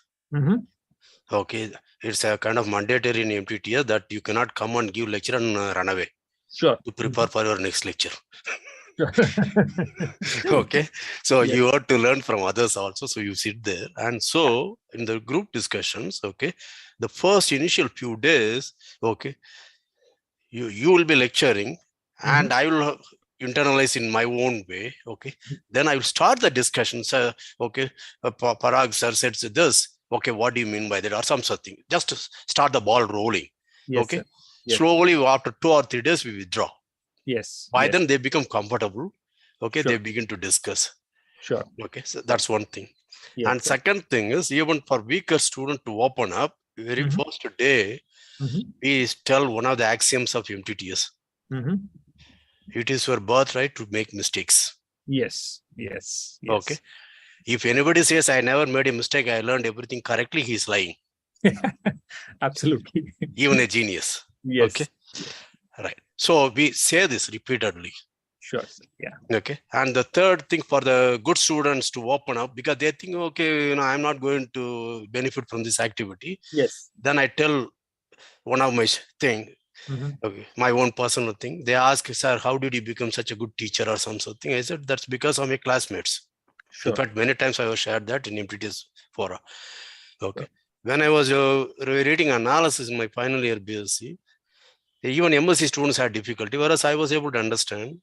Yes. And then when I tried to explain, I tried to understand instead of repeating, then I tried to understand what are the difficulty of my fellow student or is there some mental block? That's one word which I'm fond of, because sometimes they are looking at the wrong direction. So you have to turn them. Okay. Yes. So Yes. I tell them, so that's how I become very confident. Now I know the things very thoroughly because I took pains to explain to my classmates. Yes, sir. Okay. Absolutely. So, Yes. so this somehow gives a motivation for so-called students who are maybe a little arrogant, think that they have nothing to benefit by this kind of thing. Yes. They take a slightly kinder view. Yes, sir. Yeah. Yes. Thank you, sir. That's a wonderful example. Thank you, sir. Vikram, sir, you have something to add? No, Actually, nothing. Sorry. Yeah. Most of the things that I wanted to say, sir, is already said. Okay. But one small thing that also can be done is that in a group, say for example, if you give a writing assignment. In fact, this is something again, when I was a student, Kumaresan sir would do this with us, is that you get group members to exchange their assignments and ask them to check each other's work. Yeah. So that also is, that also is a very nice way to get them to sort of engage with each other. Then they can clarify doubts with each other. Absolutely. Yes. So that is just one thing I wanted to add. Yeah. Absolutely. Thank you. Even this turn to your neighbor and exchange this idea, that also in MTTS we do quite frequently. Whenever we are explaining even big theorem, most often it happens that it is done without writing much on the board. So each concept, when we explain, then we will ask the student to turn to your neighbor and discuss, explain what you have understood or discuss. Yeah, Sure. So this also happens. Parag, may I say something? Yes, sir, absolutely. Some point which I wanted to mention, one of the MTTS participants, Mugdha Pokrankar, right? I may pronounce her surname wrongly. Mugdha had said that reshuffling of the groups. Absolutely, sir. Reshuffling. Because you said about some groups do not even gel, right? There is something. Okay. Yes. And it's our policy. After a few days, every week, we shuffle the groups also. Yes. Yeah. Sure. Right. So that way they meet more people also over That's time. right. Yeah, right. They begin to open up even to a complete stranger in some sense. Not complete, somewhat stranger. Yeah. Yes, sir. So by the end of a 4-week course, they have made friends with everybody. Yes, exactly. Exactly. And they have kind of met with all intellectual abilities. Top to bottom, they would have just how to deal with everybody. Yes. Sir. Yeah. That's why they are never afraid of giving what we call a student seminar in front of us. Sure. Okay. Yes, sir. Okay. They may be a little nervous. Okay. But you can see that some of them give fantastic thing. Okay. Much far superior to many other teachers I was seeing. Okay. Sure. That's because of these kinds of stuff. Yeah. I'm through. Thank you, sir. Elanjaran, may we have the next slide, please?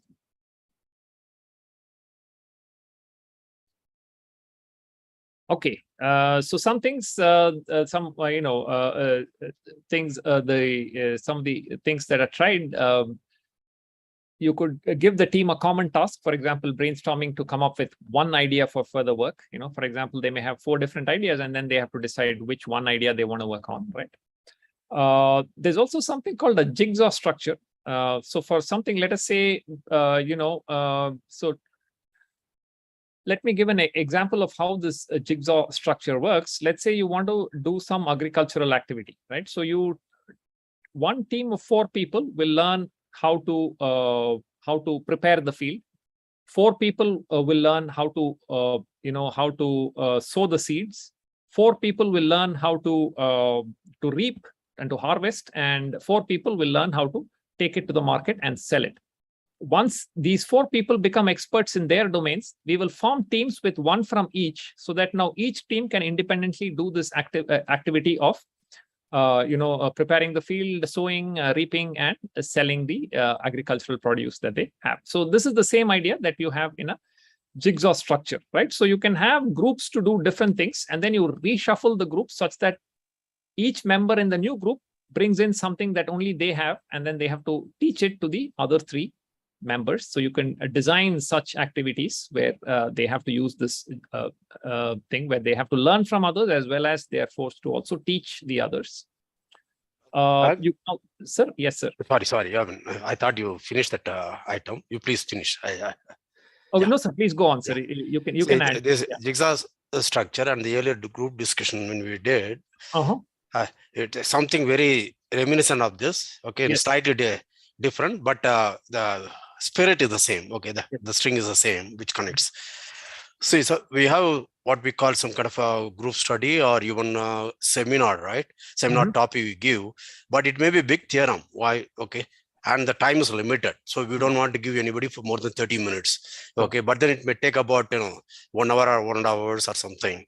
Sure. Then what we do is we give the theorem to a group of people, 3 or 4 people. Okay. The result. Yes, sir. Right.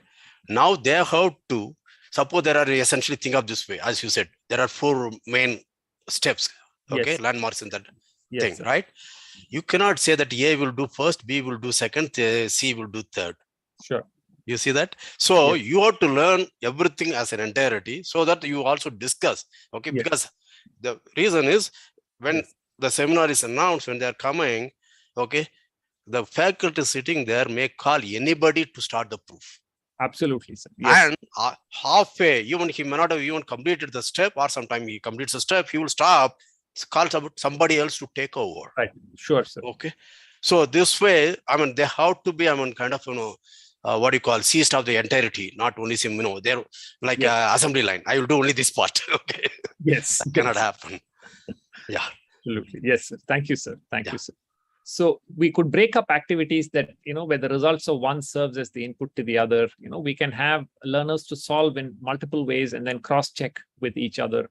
So there are different ways in which we can, have a positive interdependence within the group. May we have the next slide, Ellen Jaren? Thank you.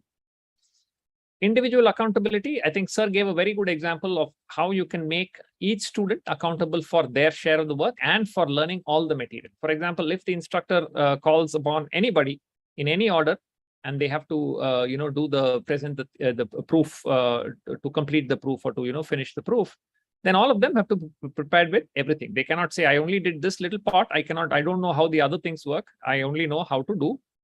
So that cannot be the case. So therefore, they're individually accountable for everything, right? So only then is the learning complete. Although the learning may have happened in a group, but they still need to be aware of the entire material.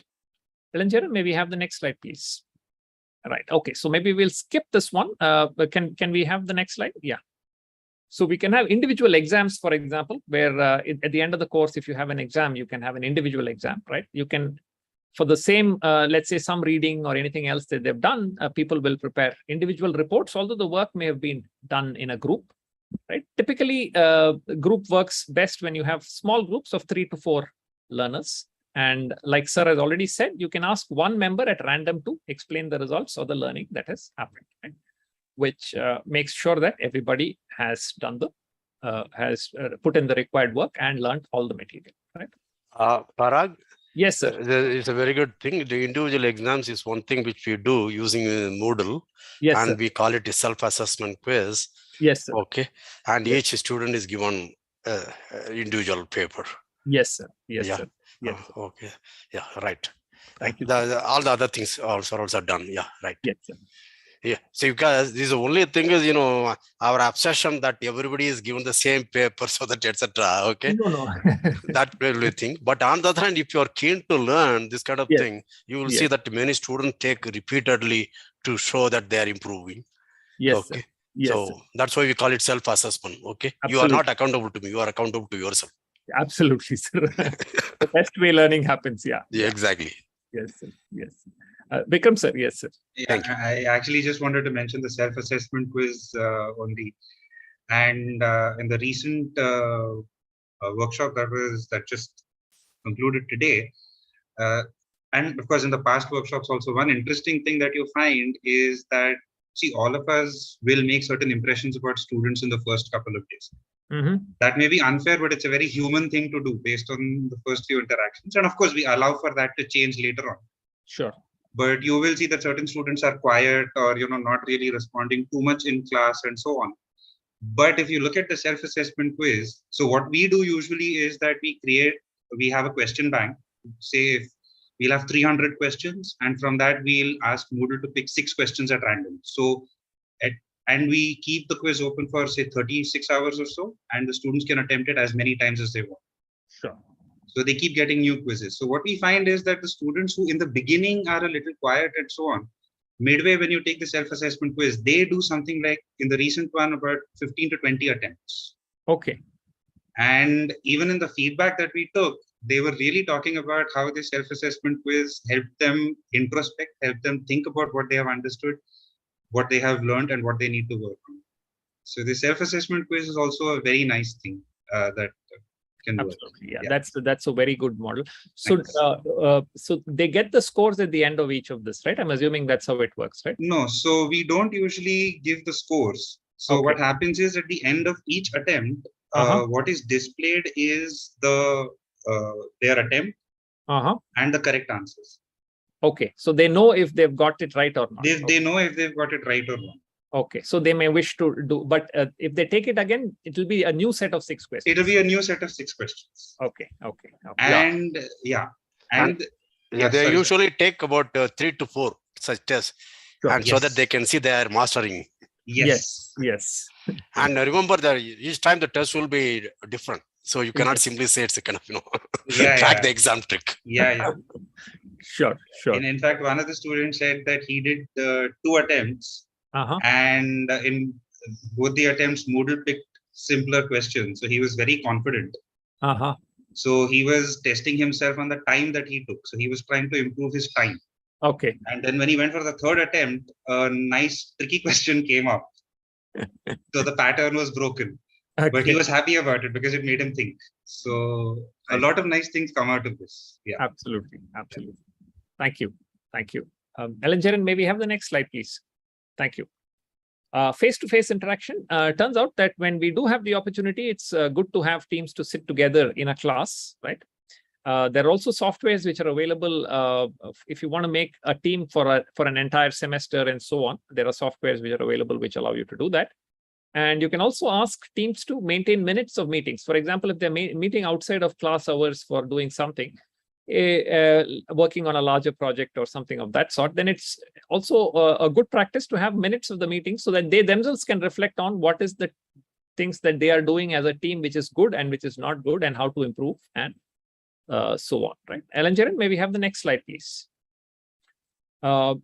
They also need to use collaborative skills. For example, there has to be, they have the trust building, leadership, decision making, communication, conflict management. All these skills will develop. And like Sir said, in the MTTS setting, of course, I think the instructors themselves take a lead role in ensuring that these things are encouraged. But in other settings, people have to, the instructors have the responsibility of making sure that, they encourage learners to develop these skills, right?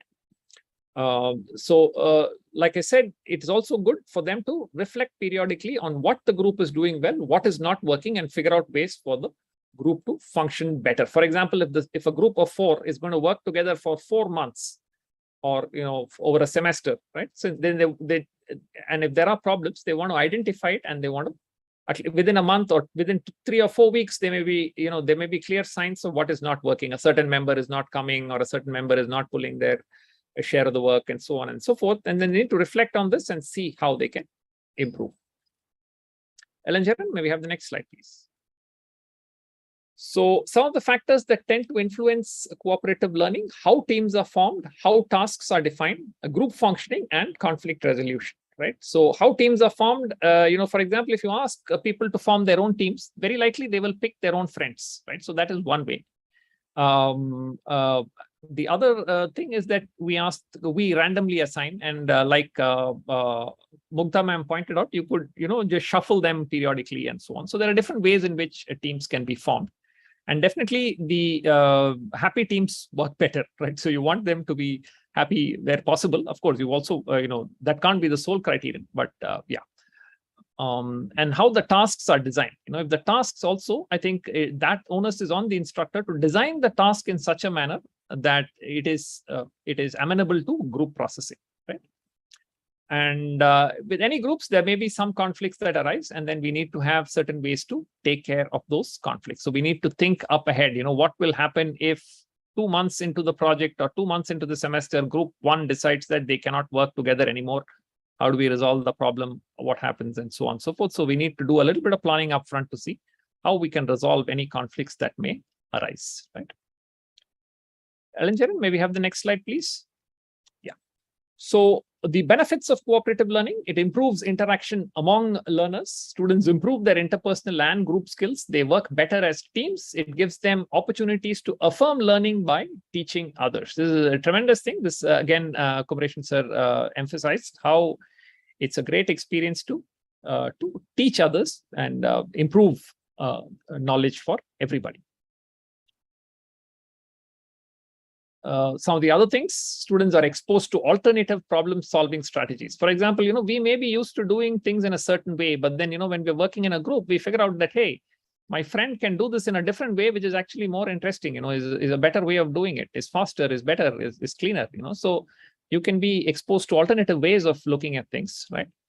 Also, sometimes it's easier to give up when you're working alone. You've been trying to do something for 2 hours and nothing is coming out. You kind of tend to give up. But when in a group, there is usually more energy as a group to continue working. Because even when one person tires out, somebody else might have a bright idea, and then everybody might get excited and continue to work. Right? May I interrupt? Yes, please. Yeah. This is a very important thing because I usually give the analogy. Yes, whenever you go for some kind of physical activities, etc., or you want to go some kind of or physical training, yes, usually they will ask you to go with a team, yes, with a friend, so that when you are down, the other fellow will be pick you up, or the other way around. Yes, okay, absolutely. So I give this specific example to the students why it's good. Yes, sir. You should work always with your group, so that when you are down, he will help you, or when he is down, you can help, so that as a team you will be working all the time properly. Yeah. Yes, sir. Yes, sir. Thank you, sir. Thank you. Yes, sir. So also learners are less fearful of asking and answering questions among themselves, and it is harder to do individually or directly to the teacher. Sometimes they hesitate to ask in a large classroom, whereas in a small group of 3-4 people, they can do it easier. And learners learn best when they teach others. May we have the next slide, Ellen Jaren? Okay. So there are different ways to do this. So we can have, so maybe I'll skip this slide. Yeah, I think Parag, it's an important slide. Yes, sir. See, for example, interspersed lecture of 2-3 mini activities. This is exactly what we do in MTTS. Once the circle of ideas is over, okay, then I say that, next to 2 minutes, you discuss with your friends. Sure. Yes, sir. Yes, sir. Yes, sir. Okay. So that it also breaks the monotony. Yeah. Otherwise, my voice my voice meaning the teacher's voice. Okay. Yes. They get used to it. Slowly your brain dulls. Okay. Yes. It becomes hypnotic voice rather than stimulating. Right. However variation you show. Okay. Yes. Yes, so that's what the point you also say, break from the monotony. Yes. And sometimes even I give some related thing, real life example as a kind of motivation for that. Yes, okay. Sir. Yes, so sir. instead of very cut and dried lecture, this kind of interspersed lecture, even just very simple thing will do. Once the circle of ideas is over, give them, okay, talk to your friends or think. That helps you. You're right. Sure, sir. Thank you, sir. Thank you, sir. Ellen, thank you. So what possible problems do you foresee when using ACL? So active cooperative learning, any problems that you can foresee, right? We've seen many advantages to ACL, active cooperative learning, ACL. What problems do you think can be there with ACL? Any potential pitfalls? The traditional teachers who are used to their way will say it cannot be used in a standard classroom. Yes. Which I think a defining example is myself. For 30 years I've been doing. Yes. And okay, now there are a lot of MTTS people who are doing, like Vikram said, Santanam is there and Ajit is there. Okay, everybody is doing the same way, all these things. Yes, sir. Yes, sir. And they think that the other thing they will point out is that in the beginning the class will be very slow. The teacher, let's say, think of some kind of a textbook, he would have gone to something like a 3rd chapter, whereas you are just about to finish the 1st chapter. Yes, sir. Yes, right, sir. because you want to make them think, so it's a slow process. It's a slow process. But what actually happens, which is again I'm a 3-decade experience of mine, and similar things can be shared by our team. And towards the second half onwards, you will see essentially in a semester course after 4 weeks, 50 onwards, it will be fast paced because students are very confident of the basic notions so that they understand much faster. Yes, sir. Okay. Yes. So invariably we cover all the syllabus, whatever is there. And so when there was an annual system, I covered a lot more. But in a semester system, at least 1/3 of the courses I have covered more than what was in the syllabus also. Yes, sir. Yes. So, Sir. but this is the first point everybody will pick. And when they see MTTS teaching or my teaching, they will say, do you teach the same way in your classroom in the university? Okay. This is a very standard thing that, yes. Okay, it can be done. Yeah. But the only thing is, I mean, it requires a lot more, effort on the side, of the teacher. Yes, sir. Yeah, yes. right. Yes, sir. No, I think it's, thank you for bringing up that point. So, because, many times people who want to try it are a little hesitant. With your experience, they know that, it is now possible, definitely. In fact, now hundreds are doing it, at least in our country now, yes, if not more. Yes, sir. Elanjaran, would you like to ask something? Share something? Yeah. Yes, please. Yeah. On the same note, I recently tried implementing ACL to school level students. And then the feedback after an 1 hour class was that I didn't cover much. Yes, only thing that kept me going was the minute paper that I got from the students, where Right. students wanted more of such. So I intentionally did a session today in the morning for 3 hours, and we completed more problems than covered more contents than it would have been done in a regular class. Right. And the thing is, I did only I would say I did only 20% of the content. Rest of the content were done by the students. Absolutely. Yeah. So it was an it's possible, and yeah. Thank you. Right. Thank you. Thank you, Elanjaran. Thank you. I just want to say one thing. Quite often when we think that not enough is being covered, we are focusing on what is being covered rather than how it is being done. Right. And we are only thinking about the bullet points that are given in our syllabus, rather than the whole course and what are the main ideas and what are the things that a student needs to get from this particular course. Sure. So it definitely is worth taking that time and effort in the beginning, because once their foundations are solid, as Kumaresan sir said, then you can go much faster than anybody else. Because the students are with you, they are thinking along with you, they are setting the pace quite often. Sure. That is another thing that I've seen, that towards the second half of the course, it is the students who are setting the course. They are the ones telling you that, okay, this example we've understood. In fact, even this example we've understood. Now, this is the next question that we want to look at. Sure. So that's another advantage of this ACL. Yeah. Absolutely. Thank you. Elanjaran, may we have the next slide, please? Yeah, sure. So, of course, concerns, I'll never get through the syllabus. If I don't lecture, I'll lose control of the class. Learners hate it. I mean, that can also happen, that initially learners might have a little bit of resistance because they're not used to this mode of delivery, right? So you can expect that there may be a little bit of resistance in the beginning, but once they see how useful and interesting it is, they will buy into it. And the learners have to do a little bit more work than in a traditional setting. In fact, it turns out that teachers also have to do a little bit more work than in a traditional setting. So these are some of the concerns about ACL, but like sir has already said, getting through the syllabus is never a problem. And, if you do enough planning, you can easily keep this, follow this mode and still get the job done. Right? May we have the next slide, please? Okay, so that's it. So those are some references. I think, if there are questions, comments, anything else, I'd be happy to take them. Sorry, I've not kept track of the comments in the comment sections, but yeah, if there's anything anybody would like to share, any questions, anything else, I'm very happy to address.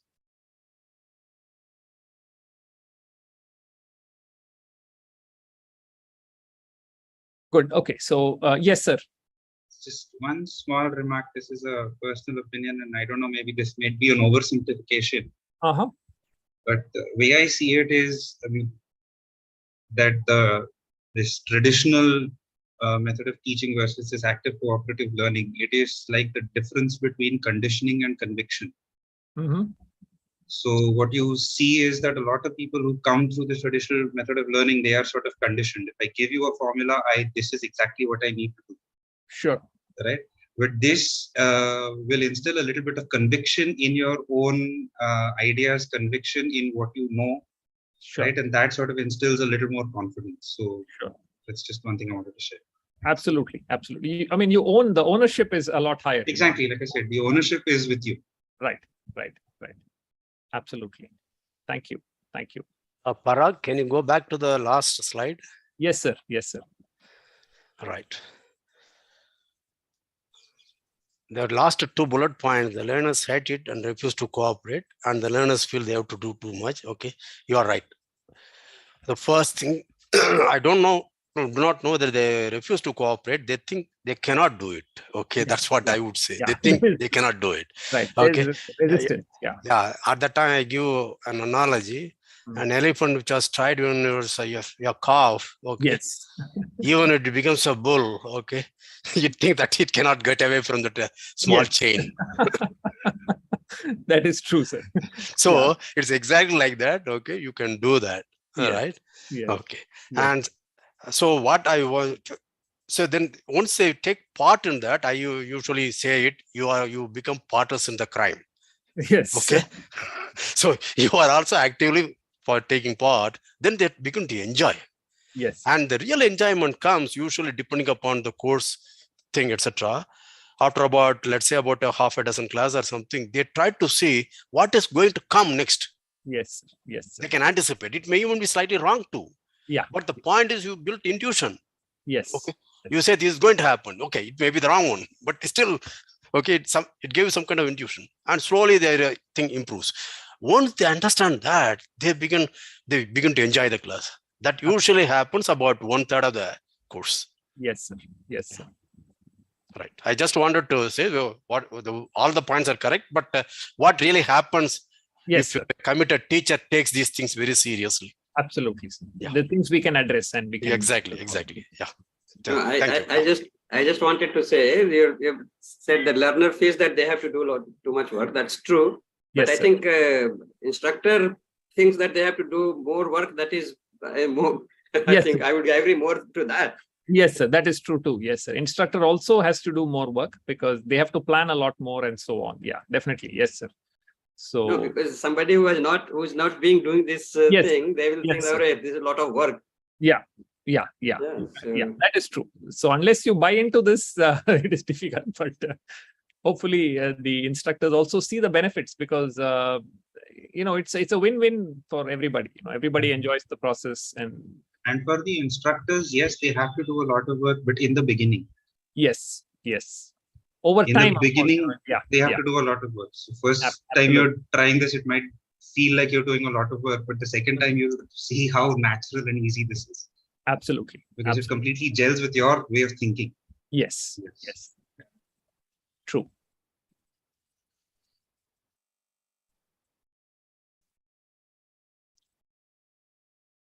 So thank you all then. So possibly I will close here, and I thank the organizers for giving me this opportunity. It's an honor to be here. I'm very happy I could share this time with you. Thank you all for coming. Thank you all for interacting, for your questions. Thank you, Kumaresan sir. Thank you very much. Thank you for your participation, for spending time and encouraging all of us. Thank you, sir. Thank you all. Thank you, Parag. It was very interesting lecture. But I would like to ask some personal question. Yes, sir. How much of this you have used in you are from mechanical engineering department, yes, sir. right? Yes. How much of this have you used? Because in general, I will just say that because I want a very specific and also insightful answer. See, usually the average IIT students' IQ will be far superior to, let's say, other universities kind of thing, and that too in engineering stream, because all the brainy people want to go for engineering most often, right? So, when you tried to do these things, what kind of experience you had? Because I don't think you ever shared your personal experience in this discourse. Yes, sir. almost all these techniques I have tried in my classes, sir, and they work very well. For example, I typically do this thing of that the bookend lecture, where I lecture for about 10-15 minutes and then do solve a problem or do something like that, where they are doing something. And so that is something that I found. Minute papers work very well, for example. And usually we do at least some activities in team, tutorials, problem solving, and so on that we do in teams. So many of these we have done in class, and they work very well, sir. I've not really faced any issues with running this in the IIT system. Also, it's worked very well. Actually, I've never had any problems with that. Now I can tell you why I asked this specific question. Yes, sir. Because there are some of the people who told me, see, in MTTS campus separate because they're all students who are enthusiastic about mathematics. That is why this kind of methodology will work. It may not work in your standard university classroom. No, sir, it will work. That's what I already said that, right? It has worked in the last 30 years. That's not a problem. So in IIT also it should work. Okay. It works. That's one thing. It works. But second thing, have you tried what I suggested? Actually, Vikram spoke about that. See, some kind of difficult reading material. Okay, you ask them to bring the book, or you just take a photocopy of that, only that 1 page, 2 page. Okay. Sure. And it should be some kind of surprise. They should not do the Googling, or they should not do the thing earlier. Okay. Sure. In the classroom, give them, okay, depending upon the depth of the material, give them 15 minutes, 20 minutes, 30 minutes, and then another 15 minutes for them to discuss and ask them what they could have missed. Even the best students I find, okay, they cannot.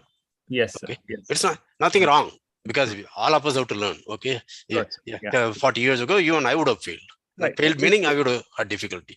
So this is what kind of thing, because they should learn in the professional career that they have to learn something on their something on their own with a critical eye. Absolutely. Yes, sir. Right. Yes. Yes. So see, in our education system, we don't train them. Okay. Yes. Yes. Okay. Whereas throughout my career, every course there will be one such reading session. Sure. And teach them. Even the last one I had was IIT Kanpur, and there were 7 or 8 students who are all PhD students. Yes. Okay. They all said that they learned the theorem. Okay. I gave the same thing from whichever book. Okay, Rudins. Okay, if you want. I gave the thing and asked them to read again, discuss. Now I started asking questions. Then they said, now we learn how to read a research paper. Sure. Okay, but this is a theorem in the first year MSc. Yes. So I think you should try that and share your views with that. Sure, sir. I haven't tried it, but I will try it. Yeah, right. Okay. Like the flipped classroom model also in some sense, right? That's what I mean. I don't know the technical terms. There was one Fulbright scholar. In fact, there are 2 Fulbright scholars who visited me. They heard about MTTS. They came to me. Yes. And when they saw my teaching as well as MTTS classroom, they said, whatever we call by name, you had already done that. Yes. Okay. Except you didn't know that name. Technical jargon or whatever you call technical term was not missing. Yes. And they said, we wanted to teach, but then you had already done all those things and sometimes even more, like this kind of reading material, this kind of thing. Yes. Sir. Yeah. So, but it's really wonderful to have people like you coming and talking to us, so that we also give some kind of a comfort and confidence that we are on the right path. Okay. Right. Thank you. Sir. It's a privilege. It's an honor. Thank you, sir. Thank you very much, sir. Thank you all. Thank you, Alan. Thank you. Thank you very much, sir, for your excellent lecture. All of us enjoyed this lecture and we got some inputs from you. One of the regular viewers of Professor Kumaresan's videos. Yeah, I'll add one point. I'll add one point. Yeah. I personally want to thank Professor Parag. I know most of the things that he shared, almost all, we follow in MTTS. But this was the first time I saw everything together in a single place. And I thought it will be very interesting for us, the MTTS community, to have a look at this in the technical terms as well. And I'm glad that all of you enjoyed. I'll add one more thing that I enjoyed and I'll stop. So another thing that another part of the workshop was about metacognition. I didn't know what that term was before going there. And when I look back on hindsight, MTTS introduced what metacognition is and honed the metacognitive skills in me. That is the biggest thing I would say, what I gained from MTTS. So I will leave that, just put the word for you to look about, and I will stop. Thank you. Niranjan, you remind me of one of my early students in Bombay University. Okay. He used this word. I did not know what it meant. And finally, he went to do PhD in mathematics education in one of the Ivy League universities in the US. Okay, he kept writing to me. Yeah. Okay. I said, I don't even understand what it means. Okay. But you are the one who introduced it to people. Like. Yeah. Right. Yeah. Thank you, Alan. So one of the regular viewers of Professor Kumaresan's videos once requested him to do a video on uniform continuity theorem. And keeping in mind his request, the Kumaresan sir made a video on uniform continuity theorem. It turns out that that person was really happy, and due to certain time constraint, he couldn't attend today's session, but he has shared his message with us to convey to Professor Kumaresan. He says that, dear sir, I had never expected that you would go through each and every comment of each and every of all of your videos. When he commented to do this video, he never expected that the video will be there and within such a short notice. So he was really happy to see the video. So on behalf of him, I thank Professor Kumaresan for his videos. Thank you, sir, once again. Now I open the floor for anyone to share anything.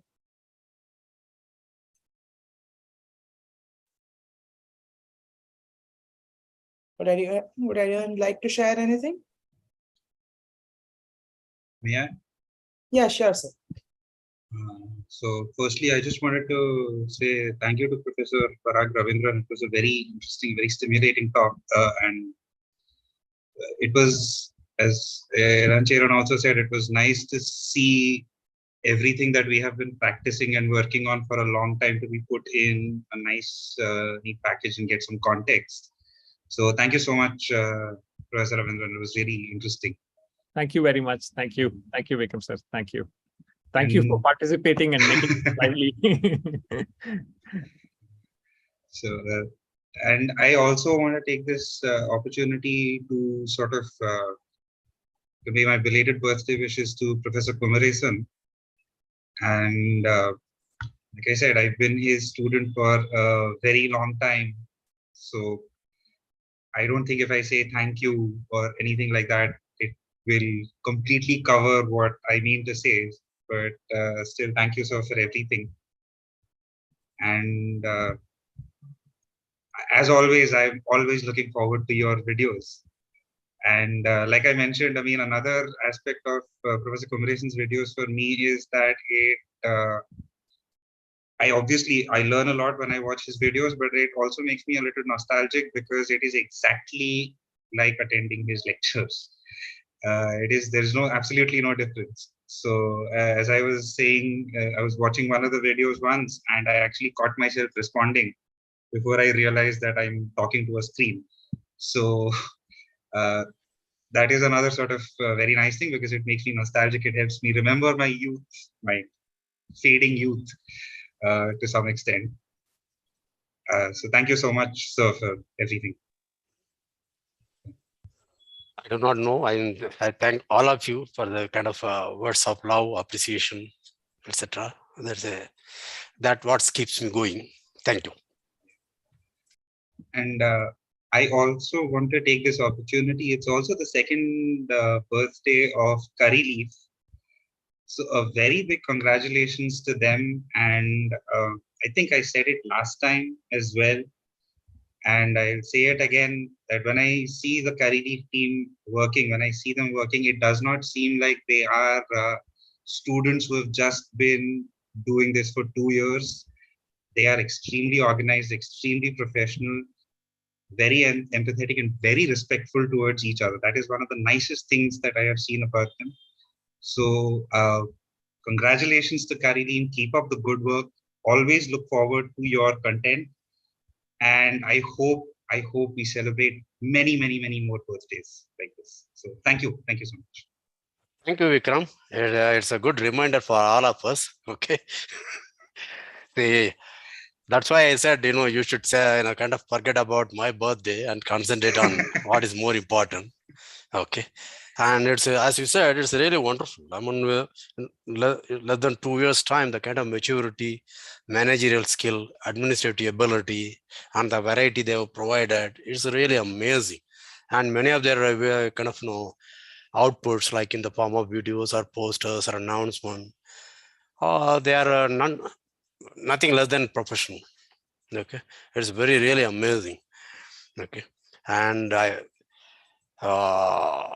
when they came to me with this idea, and I told them a few things, and they have done that and more. I don't think I can say anything more than that. Okay, it's really wonderful, a fantastic achievement, and keep it up. But please remember, this should not get into your head. Okay. But wonderful. Thank you. Thank you, Professor Kumaresan. I still remember the words that you mentioned in the last year, like final session. You said almost exact thing. We have done what you said and more. And also you mentioned one more thing of set a collective vision for the team. Exactly. That is something that is keep coming back to me. And I think after this Lived second edition, we will as a team sit together, have some debates, and come up with a vision and have a conversation about that with you. And that's right. Right. There should be consensus, and all should work together. Yeah, right. I'm sure. I mean, whatever I have seen, you are capable of doing this team, and I wish you all the best. Thank you, sir. Yeah, I mean, they are just doing wonderful job. So I just wanted to say, I mean, just you will have all the supports that you require from MTTS Trust. Keep doing this good work, and I would also like to wish Sir on his birthday, a belated birthday, sir. Sorry, I forgot to wish you on your actual birthday, third. It's all right. All of us are busy nowadays. Okay, no problem. In fact, remember, just but for last 2 or 3 years, I think my daughter inadvertently put up a post on Facebook. That's when people came to know about my birthday. Otherwise, it was a closely guarded secret. I never wanted to say, okay. In every MTTS, people ask me, what is your sun sign? What is your birthday? Okay, I always refuse to answer that question. I said, that should not concern you. You should concern only what I taught you. Okay. So it's unfortunate that my daughter did that. Had I known earlier, I would have asked her not to do it anyway. So it doesn't matter. In fact, I don't want that to be celebrated. Okay. Yeah. Whenever you celebrate a year, it reminds me of my age, which I would rather not do. Okay. So now in the last 2-3 years, you made me realize my age. Okay. No, I think that's for fun. Okay, don't worry. This celebration for all the students is to kind of just kind of look at what is your commitment and passion for mathematics. I mean, that also is really wonderful. I mean, even in this lockdown, so much videos you have recorded. I mean, that's a really treasure for mathematics community. So it's all celebration of that. Just to add to a point, so that's the main reason why Career team decided to have this more than a celebration, to have contents about work that has been done. Professor Kumaresan has done in the last 1 year, the videos and also his books, and also talk about something that Kumaresan is really interested into. So that's how we came up with celebrating in a more thoughtful manner.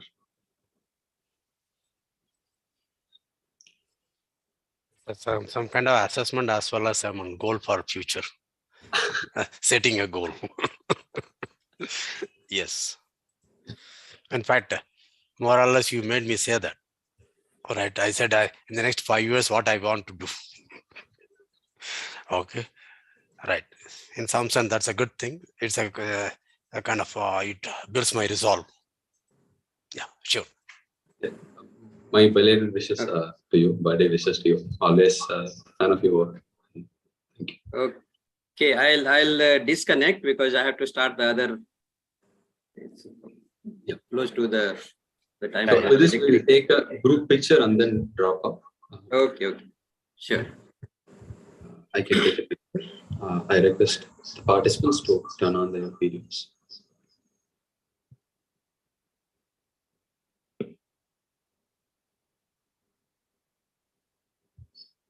Host has to allow it.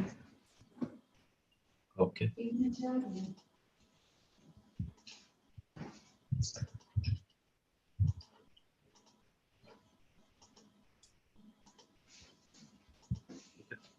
So I'll click a picture in 3 seconds.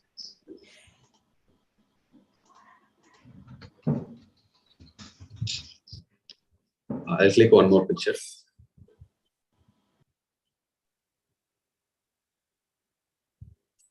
Yeah, thank you. Thank you. Thank you. Thank you all. Bye. Nice to see Amber and Shamik. Yes. Shamik, you should talk to me sometime. You should call me sometime. I want to talk to you. Yeah. Sure. Right. Okay. Bye. Bye. Okay. So thank you, everyone. I will also take your leave. Bye. All the best. Thank you. Now I'd like to invite Alancharan for a vote of thanks. With this, we conclude the Career Leave Days 2nd edition, and it marks the 4th day of Career Leave Days 2022. We have had various activities like workshops and beamer presentations, panel discussions on math, opportunities outside the mainstream classrooms. We have had invited talks. We had a talk on math education. And also we had PTMT people introducing what PTMT is, how it is formed and what it is working on. So I think we covered a very diverse area in this year, and we hope to connect with the mathematical community in the coming years through very different activities. Our activities happen throughout the year. So keep looking for our emails and the social media handles. And finally, I want to thank our team, our faculty advisors, MTTS Trust, and all the invited speakers who has come for this, for the Career Leave Days 2022. A special thanks to all the team members, and it's a combined team effort where each one is work is very essential to make what have happened today. So thank you all. Thank you everyone from MTTS Trust for supporting us. Looking forward to more thoughtful works in the coming years. Thank you. Okay. Thank you very much, Alancharan. Now, with this, the 2nd season of Career Leave Days comes to an end. I wish you all a graceful new year. I wish Professor Kumaresan and the Career Leave team a belated happy birthday. And with this, our event comes to an end. Thank you all for your active participation. Hoping to see you in the upcoming Career Leave events. Bye.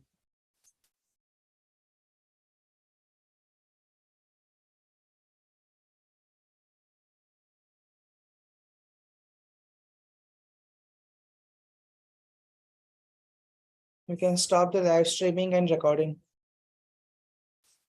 Okay.